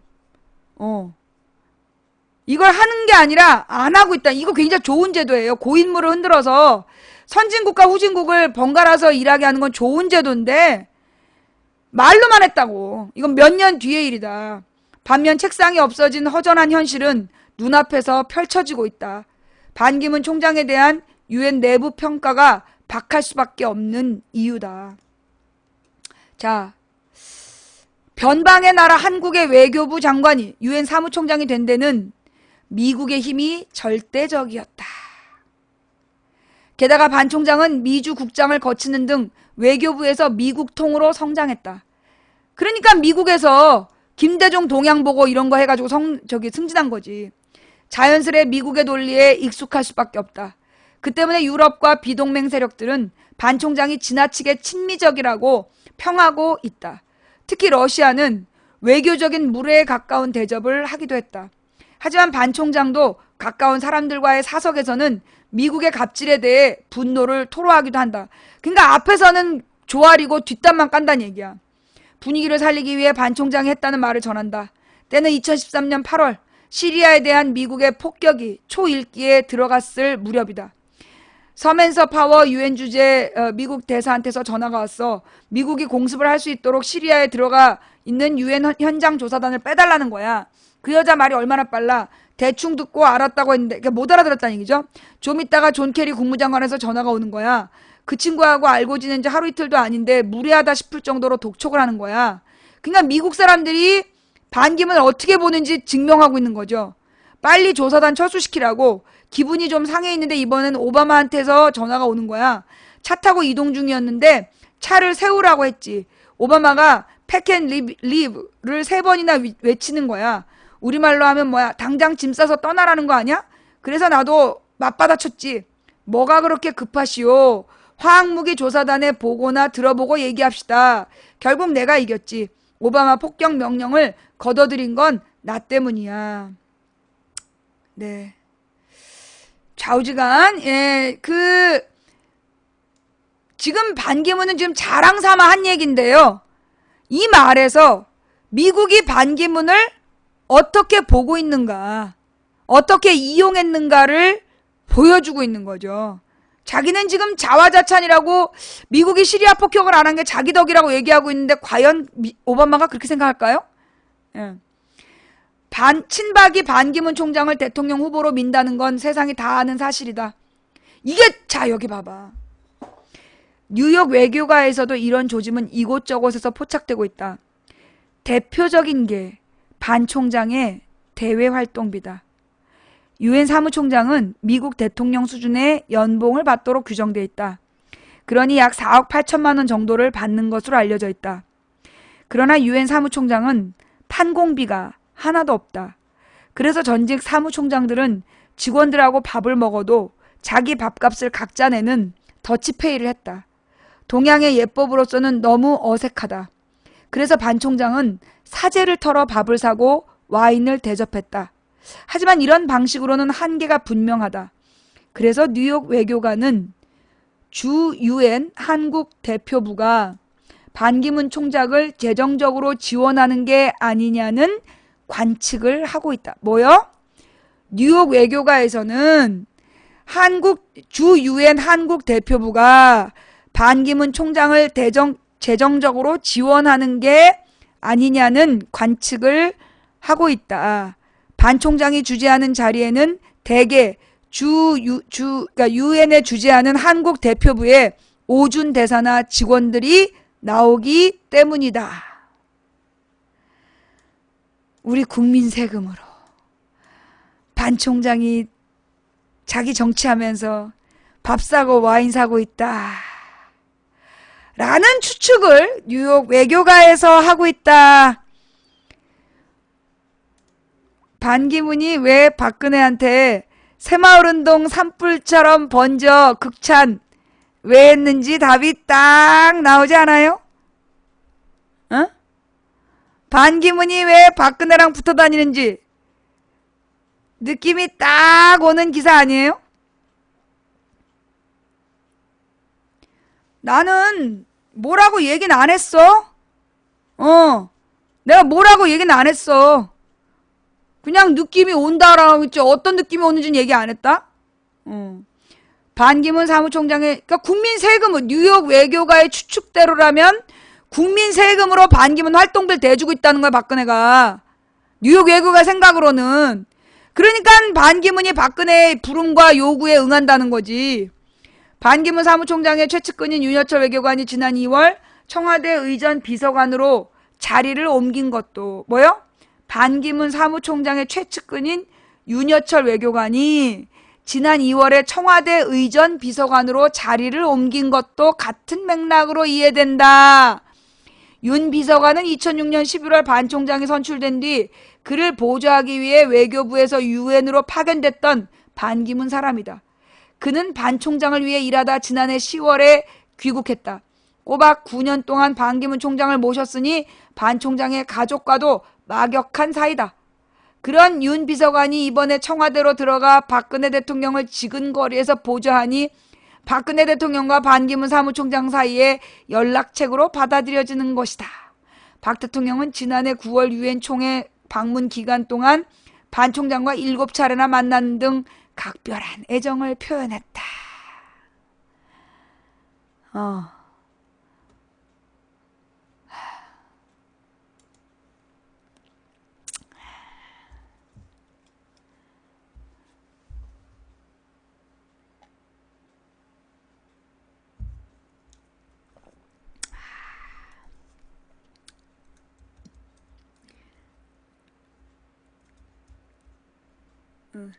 반기문하고 박근혜하고 이렇게 절친한 사이다 뭐 이런 얘기지.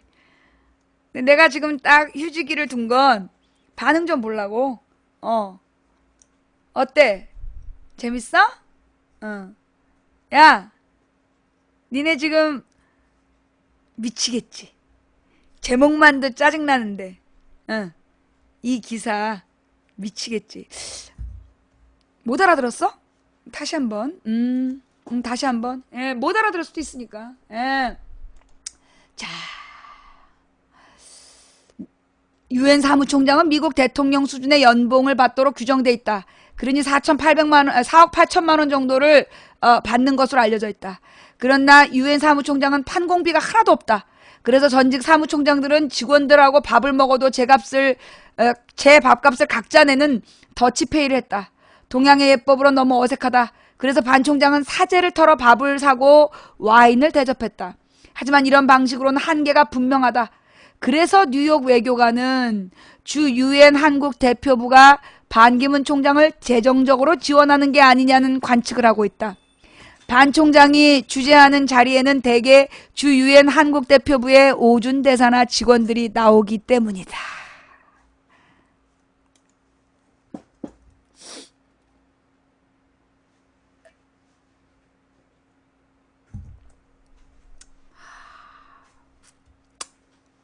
어저께 기사야, 어저께 기사. 어저께 기사인데 내가 어저께 안 읽고 오늘 한 거잖아. 어때요? 예. 이게 어저께 나온 기사예요. 네. 근데 이게 막 저기 반기문을 막 찬양하는 내용으로 보여갖고 나도 재수가 없었는데 오늘 아침에 또 머리 감을 때 야. 이 기사에 딱 세 줄이 중요한 거다. 샴푸의 요정께서 꼭 읽어주라고 그래서. 좌우지간 그래가지고 박 대통령은 지난 9월 이때 반기문을 이게 지금 이제 유엔 전국 전 세계 대표들 모인 자리에서 아무도 박근혜랑 반기문이랑 안 놀아주니까 둘이서만 9번 만난 거. 7번인가? 근데 반 총장에게 박 대통령의 지원이 도움이 되는 걸까? 상황은 안 좋은 쪽으로 흘러가고 있다. 박 대통령과 친박에 대한 국민적인 시선은 더 싸늘해지고 있다. 그럴수록 친박으로서는 반기문에 대한 필요성이 더 커지고 있다. 반기문 총장으로서는 친박이 주도하는 새누리당의 후보가 되기는 더 쉬워진 셈이다. 하지만 정작 본선에서의 경쟁력은 그만큼 떨어진다. 국민들이 박근혜 사람이라면 찍어주겠어요? 이를 극복하기 위해서는 친박에 의존하지 않고 본인의 색채를 분명히 하면서 상황을 돌파해야 한다. 과감하게 발언하고 머뭇거리지 말고 뛰어들어야 한다. 반기문 총장의 또 다른 별명은 기름 바른 장어다. 아무리 곤란한 질문을 해도 쏙쏙 잘도 빠져나가 기자들이 붙여준 것이다. 이 별명은 어느새 한자어로 변형돼 기름류의 뱀장어 만을 쓰는 유만이 되었다. 반 총장은 이 별명이 마음에 안 들었다. 그래서 어느 한학자를 찾아가 유만을 다른 뜻으로 바꿔달라고 요청했다. 그래서 움직일 유의 일만 만을 쓰는 유만, 세상 사람들을 움직인다는 뜻으로 바꿨다. 반 총장은 가끔씩 사석에서 내가 별명을 바꿔서 세계 대통령이 됐다는 농담을 했다. 한국의 대통령도 마찬가지일 것이다. 더 이상 유만이어서는 곤란하다. 진정한 유만하고자 한다면 유만을 버려야 한다. 기름 바른 뱀장어! 기름 바른 뱀장어! 예. 아유, 김의겸 기자 불쌍하네. 혹시 이 기사 때문에 또 이거 김의겸 선임 기자의 글이에요? 기름 바른 장어는 이제 딱 숯불을 피워야 되는데. 자, 아니 내가 장어구이를 좋아한다 이런 얘기지. 자 여러분 요 기사를 읽고 근데 이제 내가 의혹이 있었어. 무슨 의혹이냐. 이게 박근혜가 해외에 나가면 언제나 이렇게 날이 맑았어요. 미세먼지가 사라졌단 말이야. 박근혜가 해외로 나가면 날씨가 좋았는데 이상하게 이 미세먼지가 극도로 나쁜 거야 지금. 왜 그럴까? 박근혜 베프가 들어와서 그런 거 아닐까? 내가 누구라고 말 안 했는데 박근혜 베프가 들어와서 그런 거 아닐까? 누구라고 말 안 했어? 자, 그런데 여러분 사실 여기까지는 그냥 어떻게 보면 에피타이저야. 메인 디쉬는 지금부터 나와. 여러분 지금 박근혜가 지금 에티오피아에 가가지고 새마을운동 얘기하고 있잖아. 박근혜가 지금 새마을운동으로 뭐 하고 다니냐면 여러분 놀라지 마세요. 우리 국민 세금으로 아프리카에 수도 파이프 설치해주고 그런 거 해주고 있대. 박근혜가 지금 새마을운동 유럽에 가서 새마을운동을 지금 해주고 있잖아. 근데 그 새마을운동이 뭐냐? 새마을운동 정식 교육하고 이런 게 아니라 그 수도관이나 이런 것들을 한국의 지원하에 해주는 거야.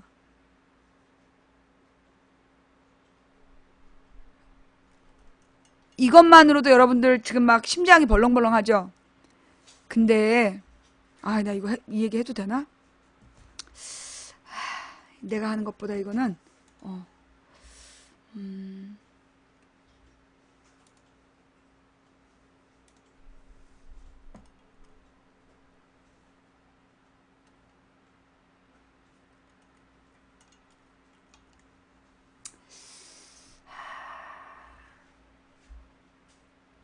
이게 1부에 나온가 2부에 나온가 모르겠는데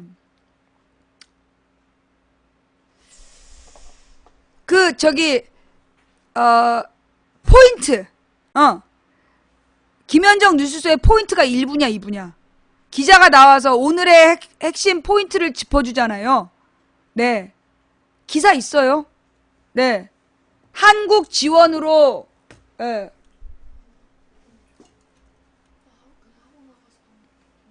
근데 저기 뭐야 지금 혼자 가게? 엄마가 안 데려다 줘도 돼? 지금 혼자 갈게. 편하게 가면 그래? 여러분 잠깐만요.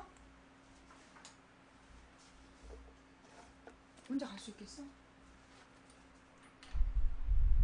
돈이 없어?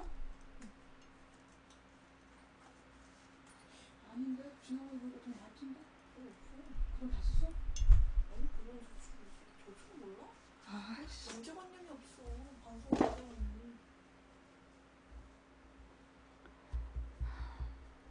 네. 자, 이것도 뭐, 방금 한 얘기 사실임? 누가 물어봤지?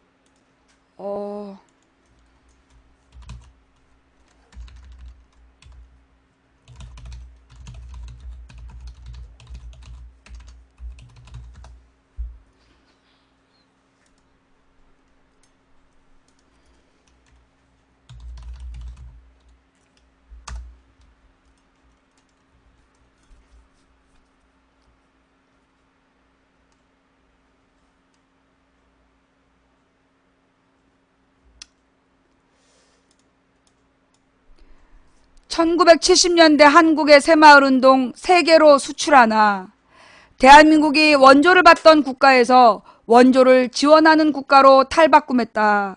14년 12월 15일 기사예요. 예.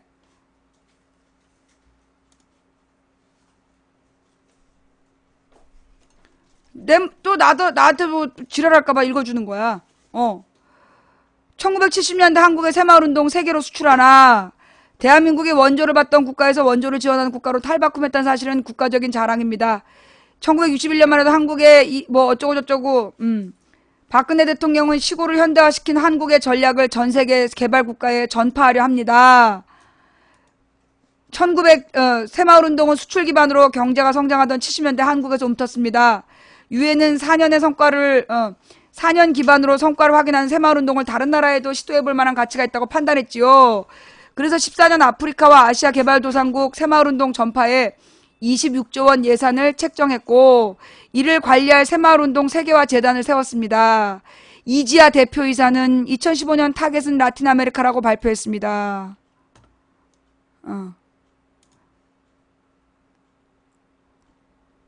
물론 이게 26조는 유엔의 예산이야.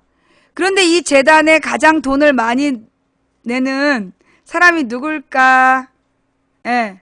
26조가 유엔의 예산인데 그 26조의 예산을 어디서 만들었을까? 예, 어디서? 누가 26조 원을 냈을까요? 요거 한번 출처를 확인해 봐야 되겠죠?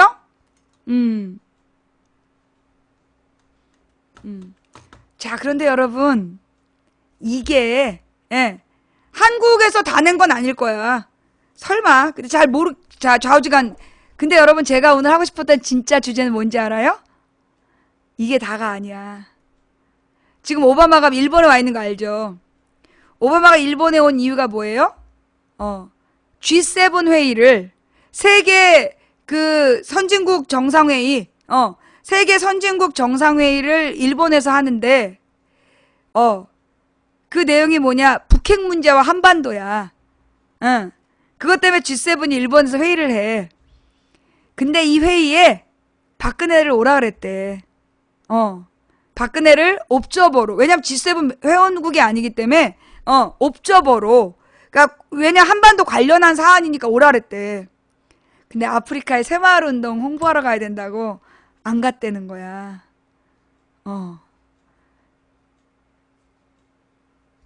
아프리카 때문에 G7 회의에 안 갔다면 외교 참사래.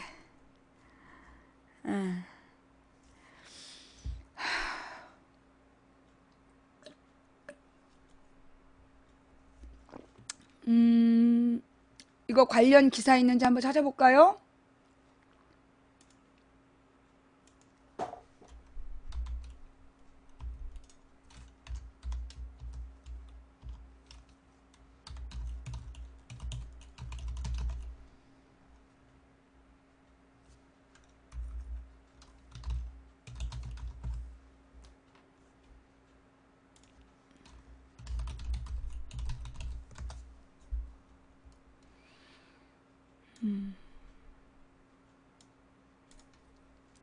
산케이 신문이 보도했는데 내달 G7 회의에 박 대통령 초청 무산, 일정이 안 맞아. 네. 박근혜 대통령 G7 북핵 외교보다 아프리카 순방이 더 급했냐? 조선일보에서 깠어. 조선일보에서 깠어.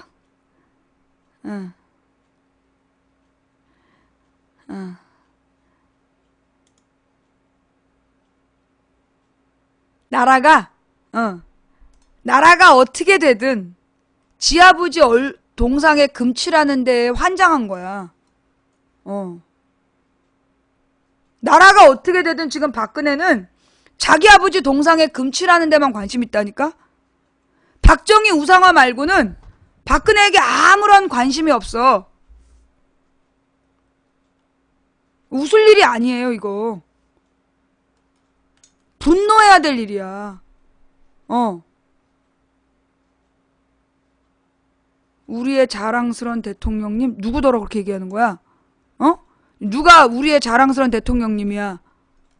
너 지금 진심으로 얘기하는 거야? 농담한 거야? 이거 굉장히 심각한 일이에요. 지금 박근혜가 이번 G7 이게 왜 중요하냐? 내가 그랬잖아. 11월에 뭔가 큰일이 생길 거라고. 11월에 뭔가 큰일이 생길 것 같다 그랬잖아. 뭔지 모르지만 혹시 남북관계에 뭔가 큰 문제가 생기는 거 아닌가. 근데 그 일을 결정하는 게 지금 그러니까 결국 G7이 누구냐? 세계에서 가장 잘 나가는 7나라 대표가 모여서 한반도 문제에 대해서 결정하는 자리야. 뭔가 아주 중요한 결정을 할 거고 그것대로 일이 돌아갈 거라고. 지금 그런 상황에서 지금 박근혜가 지금 새마을운동 자랑하러 아프리카에 갈 상황이냐고. G7이 자기네 경제 문제가 심각하니까 한반도에서 한번 전쟁을 일으키자라는 결정을 할 수도 있는 거고. 현재 대한민국의 국군 통수권은, 아니, 전시작전 지휘권 미국에 있고, 만약 트럼프가 대통령이 된다면 한반도는 불바다가 될지도 모르는 상황이야. 이렇게 중요할 때 지아부지 새마을운동 홍보하러 아프리카를 갔어. 미친 거 아니냐?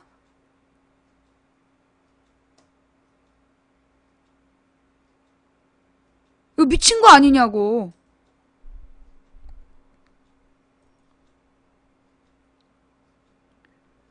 대통령 대리로 반기문이 간다네요. 누가 그렇게 얘기했어? 대통령 대리로 반기문이 간다 누가 얘기했어요? 반기문이 그랬어요? 이거 굉장히 심각한 발언이야. 유엔 사무총장이 박근혜를 대신해서 G7에 간다.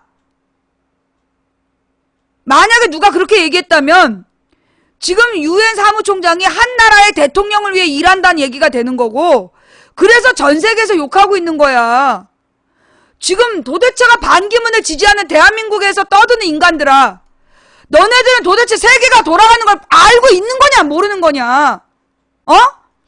대통령을 잘못 뽑아놓으면 나라의 위상이 떨어지고, 그래서 우리 국민들이 해외에 취직도 안 된다니까.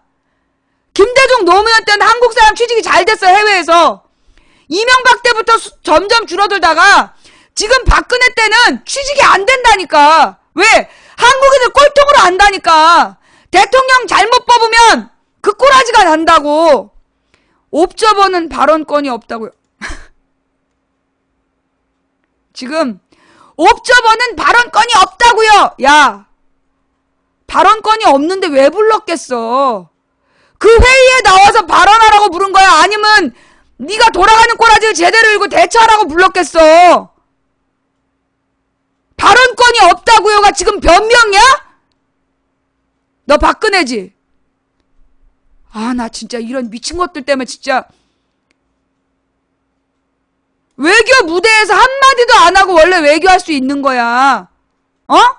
아무 말 하지 않고 존재해서 거기서 어떤 거에 관심을 갖는다. 눈빛 하나로 통하는 게 외교라고. 아, 나 진짜. 발언권이 없어서 안 갔대. 미친 거 아니야? 어? 왜 아무도 발언하지 않는 유엔 전체 대표회의에 왜 모든 나라가 가겠어? 공식석상에서 말하냐 안 하느냐가 중요한 게 아니라서 가는 거야. 어? 외교관이 그 나라에 상주하는 이유가 뭐겠어? 말하지 않아도 있음으로 갖는 의미 때문에 있는 거잖아. 그거 몰라? 모든 외교는 비공식적 소통이 공식적 소통보다 중요한 거야. 비공식적 소통을 통해서 결정된 내용을 발언하는 거라고. 아, 나 진짜. 이러고 있으니까 나라 꼬라지가 이러는 거야, 지금.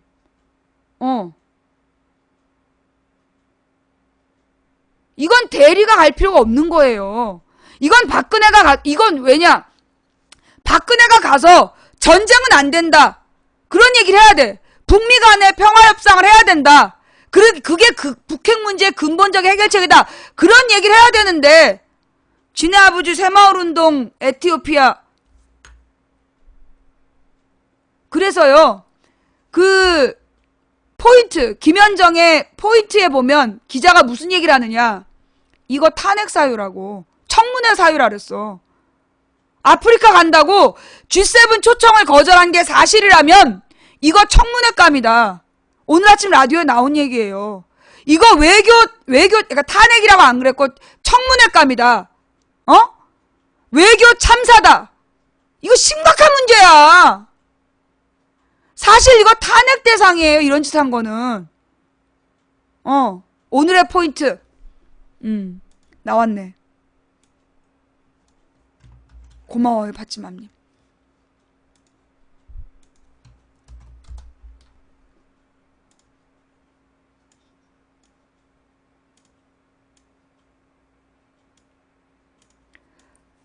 아프리카 순방은 외교 참사? 반기문의 변신은 중요한 거 아니고 G7 정상회담이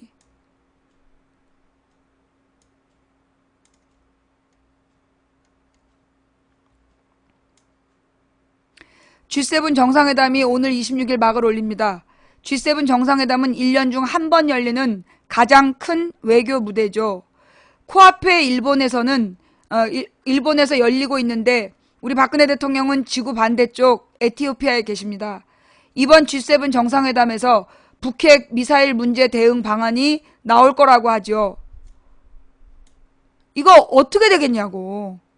얘네들이 지네들의 경제적 목적으로 전쟁하자고 결정할지도 모르는 자리야. 그런 의미에서 G7 당사자는 대한민국입니다. 그러나 막상 우리는 빠져있네요. 이번 G7 정상회담에 당초 박 대통령이 초청됐다는 보도가 있었습니다. 하지만 아프리카 일정상 초대를 거부했다는데 만약 이게 사실이라면 이건 외교 참사입니다. 이거야말로 청문회감입니다.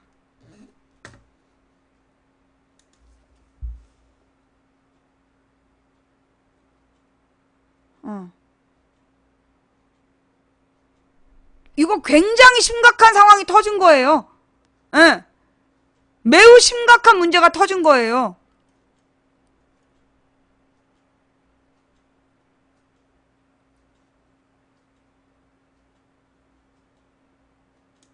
지금 누가 동성결혼 찬성하면 안 된다 그랬어? 반기문이 동성결혼 찬성했다는 팩트만 얘기한 거지. 이거 지금 매우 중요한, 매우 심각한 박근혜의 만행을, 보도하고 있는 거야.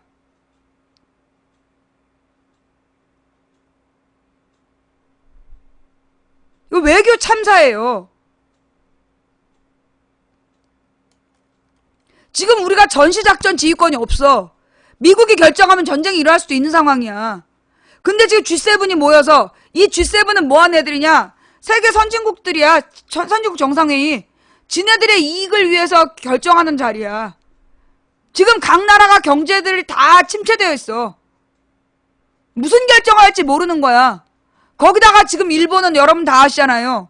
일본은 끊임없는 지진과 그 쓰나미 때문에 북한을 지네가 먹겠다라고 지금 헌법까지 바꾼 상황이잖아. 일본이 자기네 헌법을 바꿔갖고 자위대를 해외에 파병할 수 있게 법을 만들었어. 그 이유가 뭐야? 북한에서 무슨 문제가 터지면 자기네가 북한을 먹겠다. 그걸 지금 준비하고 있는 거야. 그런 일본한테 위안부 협상해주고, 그리고 지금 아프리카 가 있는 거야, 박근혜가.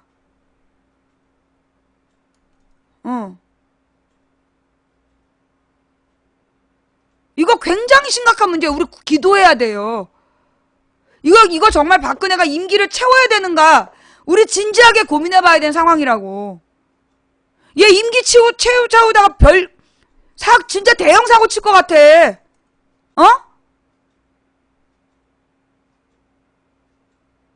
자, 그래서 오늘 중요한 이야기는 이 정도 하고, 여기까지 이 부분 이야기하고 제목을 바꿀게요.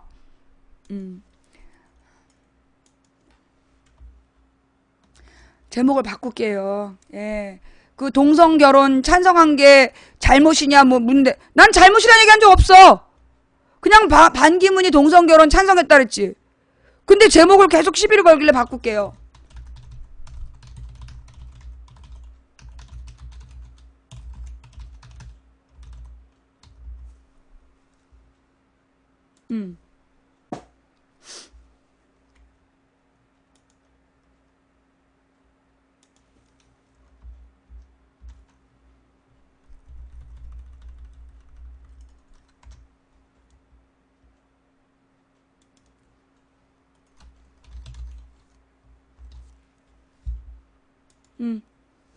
예. 제목이 마음에 안 들어 하는 것 같았고, 예. 저는 동성애 찬성도 반대도 입장 표명하지 않겠습니다. 내가 대통령 후보 되면, 그럼 내가 동성 결혼을 찬성했냐? 나 찬성도 반대도 아니야. 왜? 나는 대통령 후보가 아니거든. 예. 나는 동성 결혼에 대해서 찬성도 반대도 내 입장이 없어. 왜? 나는 대통령 후보가 아니거든. 근데 반기문은 어저께 뭐 대통령 출마하겠다 했다며. 그러면 대통령 후보로서 엄격하게 검증해야 되잖아. 제목 바꿨어요. 예. 동성결혼 찬성 반기문 박근혜와 각별한 사이. 예. 오늘의 뉴스의 핵심이죠. 예. 왜요? 미치겠어요? 뭐 제목 맞잖아. 동성결혼 찬성 반기문 박근혜와 각별한 사이. 예. 자, 그 다음 경유차 이야기 할게요. 자, 그 경유차 이야기는 뭐냐 하면 반기문 출마 선언 그게 뭐 대단하다고 뭐 김종인도 뭐 전부 다들 뭐 야권에서 반기문 발언에 반응을 하고 있는 거죠. 예. G7이 더 중요해 보임. 예. G7 어쩔 거요? 반기문 박근혜 G7 관계 있어요. 왜? 지금 반기문이 일본 간대잖아. G7 회의 참석한다고. 그래놓고 지금 박근혜 측에서 변명하는 게 자기 대신 반기문이 갈 거라고. 외교적 결례고 나발이고 개무식한 발언들을 하고 있는 거야. 좌우지간 반기문을 그 G7 회의에 보낼 거니까 자기는 아프리카 가도 된다고 생각하고 간 거겠지. 이것들이 지금 아주 짜고 지금 말아먹고 있다는 얘기야. 자, 경유차 얘기할게요. 경유차 이야기. 자, 경유 인상 문제. 지금 박근혜 정부에서 내가 이제 어저께 경유차 그거 취소했잖아. 경유차를 취소한 이유가 뭐냐면 박근혜 정부에서 경유값을 인상하겠다라고 해서 그래서 앞으로 경유차에 대한 페널티가 커지겠구나. 그래서 내가 경유차를 안 사기로 한 거야. 자, 그런데 말이에요. 그런데 나의 결정이 옳았는가 고민이 되더라고. 왜?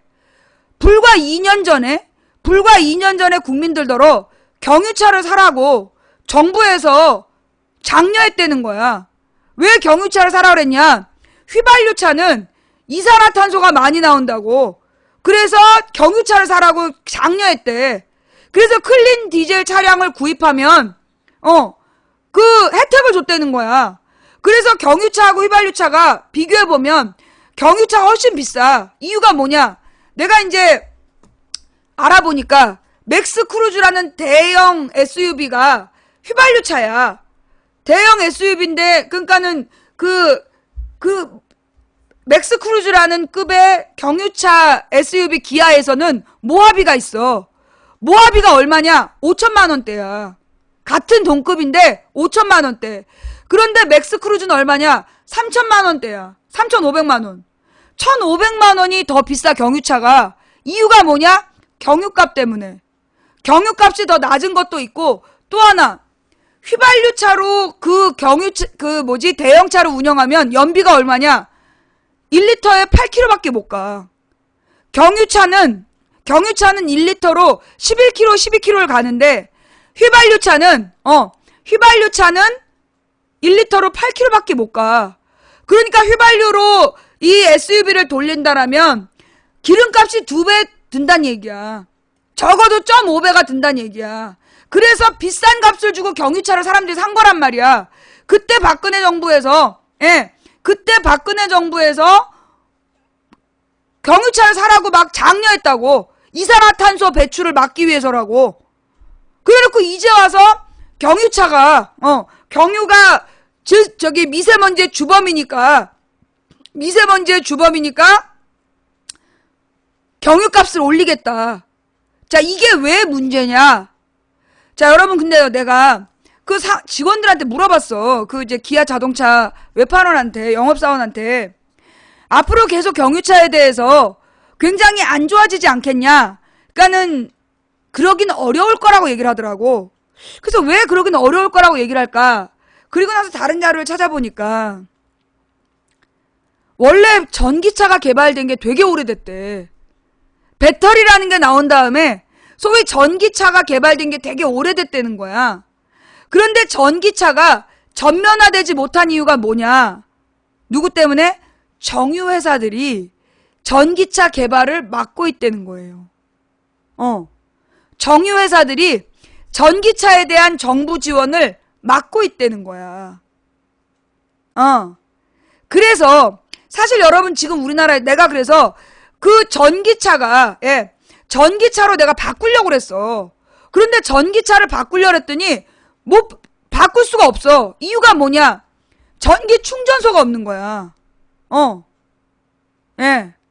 지금 현재 우리나라에 전기 충전소가 없는 거야. 전기 충전소가 전국에, 그러니까 가령 주유소처럼 전국에 전기 충전소가 주유소마다 하나씩 있다면 사람들이 너도 나도 전기차를 사겠죠.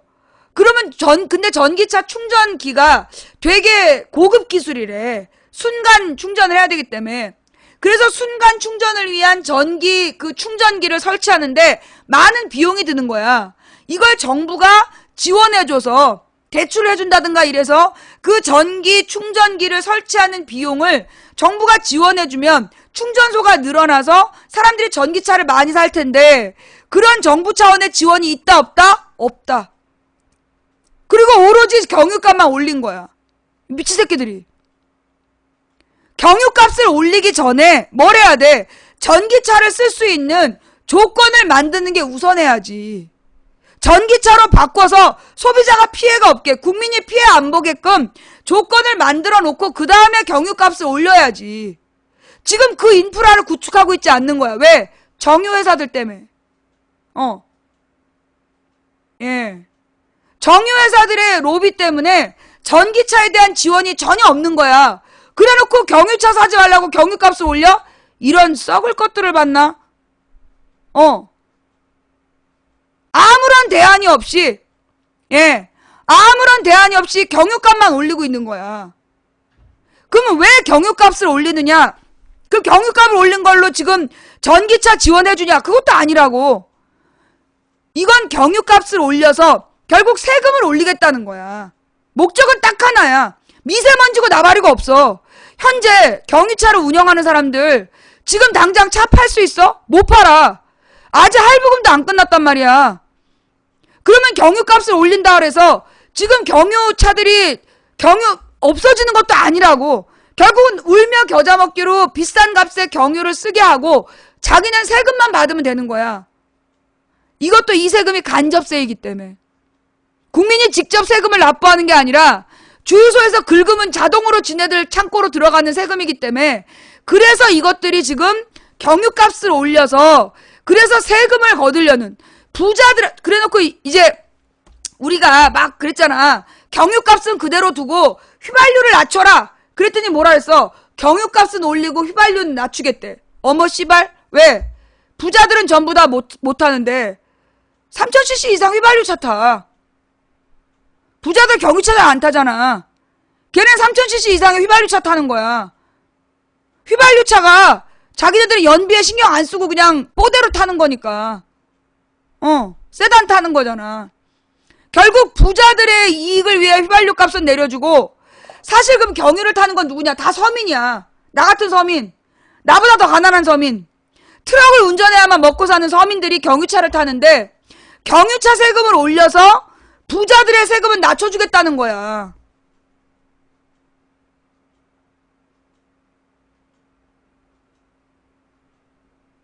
정말 이런 정부가 없어. 그러면 지금은 그럼 왜 휘발유 값을 낮추느냐? 휘발유 값을 낮춰서 휘발유 이용자와 경유 이용자 싸움 붙이는 거야. 그래서 휘발유 이용자들이 막 찬성하게 해. 그래서 경유값을 올려. 그 다음에 뭐 올릴까? 그 다음 휘발유 올리는 거야. 그 다음에 휘발유 올리는 거라고. 얘네들이 지금 순간적으로 휘발유 값을 내리는 건 나중에 일단 경유 값을 올릴 때 휘발유차 사용자들이 찬성하게 하고 찬성 여론을 형성하게 하고 그래서 경유 값을 일단 올려. 그 다음에 휘발유 값을 올리려고. 그러는 거야 지금.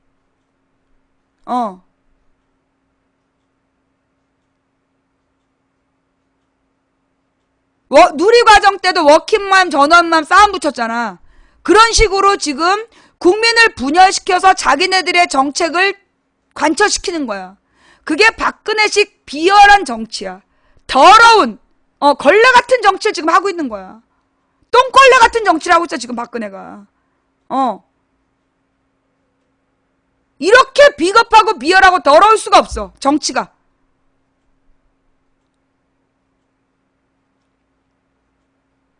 그런데 이게 박근혜 개인의 문제냐? 이게 박근혜 개인의 문제냐? 박근혜의 문제는 정치고 나발이고 관심 없고 오로지 지 아버지 우상화. 그래서 자기 아버지를 선왕으로 만드는 게 목적이야. 선왕을 만들어야 지가 대를 이어 왕권을 계승하잖아. 종신 여왕제가 되기 위해 박근혜가 지 아버지 우상화시키는 게 효심 때문이 아니야. 자기가 종신 여왕제가 되기 위해서 지금 박정희 우상화에 미친 듯이 돈을 쓰고 있는 거야. 내년 예산에만 40억이 들어간다며. 이제까지 1900억을 썼는데 박정희 우상화에 내년에만도 40억이 지금 책정되어 있다는 거야. 박정희 우상화 비용에. 목적은 단 하나야. 박정희를 우상화해서 영웅으로 만들고 왕으로 복원을 시켜놔야 자기가 계승해서 왕권을 받을 수 있기 때문이야. 그게 박근혜식 아버지 우상화의 목적이야. 효심 때문이 아니야. 그러면서 박근혜를 종신 여왕제로 만들어 놓고 결국 박근혜를 꼭두각시 삼아서 바지 사장으로 세워놓고 권력을 노리는 자들은 따로 있다는 거야. 여러분 이번에 봐봐요. 이런 기사가 있어. 박근혜 앞에서 협치 얘기하고 뒤돌아서 뒤통수. 그런 기사 봤죠? 박근혜가 앞에서는 협치를 말해. 그런데 뒤돌아서면 뒤통수를 깐다는 거야. 그 다음 이 가장 대표적인 사건이 님을 위한 행진곡. 임을 위한 행진곡을 재창으로 하겠다라고 그랬는데 그 보훈처에서 깐 거 아니야. 그죠? 하는 척이 아니야 여러분. 본질을 바로 봐야 돼. 내가 볼 때 박근혜의 약속은 박근혜가 책임질 능력이 없다는 거야. 무슨 얘기냐? 실제로 정책을 결정하는 세력은 따로 있다는 거야. 그들이 박근혜를 종신 여왕제 자리에 상징적으로 앉혀놓고 결국 뒤에서 자기네들의 이익을 위해 음모를 꾸미고 있다는 거였지. 박근혜가 하는 척하는 게 걔가 그렇게 머리가 좋은 애가 아니야. 박근혜가 그렇게 머리가 좋은 애가 아니라고. 박근혜가 앞에서 웃으면서 약속하는 건 진심일 수 있어요. 근데 걔 말을 누군가가 무시하는 거지. 누가 무시하는 거야. 박근혜 배우의 공작이야 이건. 그러니까 박근혜가 앞에서 약속했는데 뒤통수 까이는 거야. 이건 배후가 있다는 거야. 박근혜의 배후.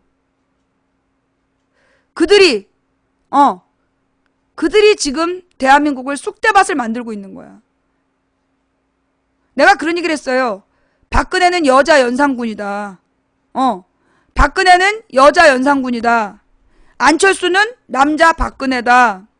반기문은 늙은 안철수다. 지금 전부 다 한패다. 내가 볼 때 반기문, 박근혜, 안철수 모두 한패야.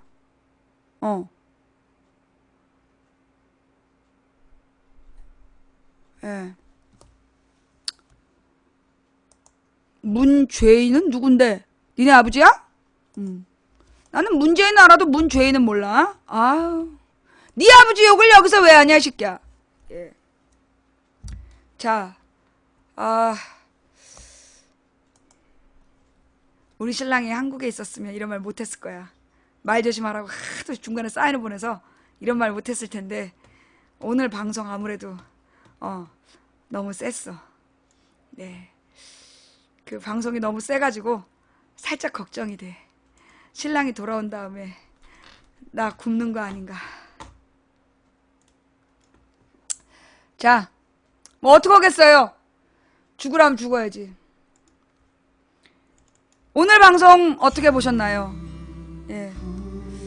볼만 하셨나요? 여러분은 흥미진진하게 보셨을지 몰라도 저는 오늘 방송도 목숨을 걸고 했습니다. 예. 오늘 방송도 목숨 걸고 방송을 했고요. 이걸로 내가 죽게 된다면 죽어야지 어떡하겠습니까? 잡혀간다면 잡혀가야지 어떡하겠습니까? 그래도 진실을 전달하는 게 저의 사명인걸. 저는 저의 사명대로 살다 가야지. 근데 하나님께서 그러셨어요. 가까운 시일 안엔 잡혀가지 않는다. 그 가까운 시일이 언제일까? 반기문의 임기 직후가 언제인지 잘 모르겠고 하나님께서 말씀하신 가까운 시일이 언제인지 알 수 없지만 좌우직 하나님께서는 저에게 완전한 평안을 주신다고 하셨으니 그 완전한 평안을 기대하며 어떤 일이 있더라도 저는 감사할 것입니다. 제가 또 잡혀간다면 얼마나 영광입니까? 대한민국의 독립과 민주화를 위해서 외치다가 잡혀간 2번이나 전과자가 된다면, 전과 2범이 된다면 저는 새누리당 최고위원으로 출마하겠습니다. 또 잡혀가서 전과 14범이 되면 대권 도전하겠습니다. 그러니 제가 잡혀간다고 섭섭해하지 마시고 서러워하지 마시고, 제가 잡혀가면 여러분들은 제가 나오기를 기다려서 망치부인 출마 준비를 해주시면 됩니다. 뭐 농담 삼아 이야기했지만 저는 어린 시절에 나는 쉽고 재미있는 길로 가기보다 어렵고 힘들어도 보람 있는 일을 하고 싶다. 갈만한 길로 가기보다 가야 할 길로 가고 싶다. 그게 제 20살 때 고민이었던 것 같아요. 그래서 오늘도 저는 방송을 합니다. 상식이 통하는 합리적인 민주사회, 누구도 돈이 없어서 치료받지 못해 죽지 않는 나라, 돈이 없다고 굶지 않는 나라, 그게 망치부인의 꿈입니다. 그래서 이 땅에 서민으로 살아가도 절대 배고프지 않는 나라를, 그런 나라에 가난해도 행복한 서민이고 싶다. 이게 저의 중학교 2학년 때 꿈이었습니다. 그게 얼마나 어려운 얘기인지 어른이 돼서 알았습니다. 하지만 저는 꿈을 포기하지 않습니다. 포기하는 법을 못 배웠습니다. 포기를 안 하는 게 아니라 못 하는 겁니다. 포기를 어떻게 하는지 몰라서 저는 계속 이 길을 가고 있습니다. 그게 되겠냐고요? 된다고 믿든 안 된다고 믿든 당신의 믿음대로 될 겁니다. 누군가 간절히 소망하면 온 우주가 그의 소망을 위해 움직이기 시작한다고 했습니다. 이 말은 누군가 간절히 소망하면 하나님께서 그를 도와준다는 말씀이에요. 한 사람이 꾸는 꿈은 꿈일 뿐이지만 100인이 꾸고 만인이 꾸면 현실이 된다고 했습니다. 중지 동천, 많은 무리가 뜻을 모으면 하늘도 움직일 수 있다고 했습니다. 우리가 가는 길은 갈만한 길이라서 가는 게 아니라 가야 할 길이라서 간다. 길이 보이지 않으면 길을 만들면서 가자. 빛이 보이지 않으면 우리를 불태워 빛이 되자. 기적이 필요하다면 기적을 만들면서 가자. 누군가 포기했기 때문에 지금의 역사가 만들어진 것이다. 우리가 오늘 포기하지 않고 내일을 준비하면 내일은 반드시 역사가 바뀔 것이다. 우리가 가는 길은 그런 길이다. 인간의 가치는 그가 품고 있는 희망의 질량에 비례하니까. 죽으라면 죽고 가라면 가고 서라면 서고, 이게 저의 마음입니다. 혹시 여러분 저와 함께 가시겠습니까? 같이 가시겠다. 그 길 어렵고 힘들어도 같이 가실 분 손?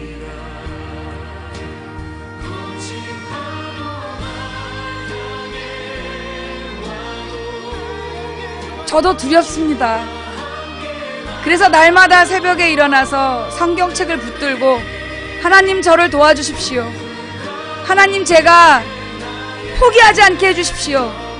저를 지켜주십시오라고 기도하고 있습니다. 여러분 저를 위해 걱정하시기보다 기도해 주십시오. 그래서 제가 초심을 잃지 않게 해주시고 두려움에 무너지지 않게 해주십시오. 이 길을 끝까지 다 완수할 수 있도록 도와주시기 바랍니다. 함께 해주신 모든 분들께 감사드립니다. 추천해주신 모든 분들께 감사드리고 후원해주신 분 한 분 한 분 진심으로 감사드립니다. 매니저님들 각방에서 고생하셨습니다. 참세상님, 풍행국님, 여비고님 감사합니다. 팟캐스트와 유튜브로 보내주시는 여러분들의 응원 진심으로 감사드립니다. 그러나 가장 큰 응원은 생방송에 함께 해주시는 겁니다. 함께 해주신 모든 여러분께 진심으로 감사드리면서 다음 방송은 내일 낮 2시. 내일 낮 2시에 만나요. 감사합니다. 망치부인이었습니다.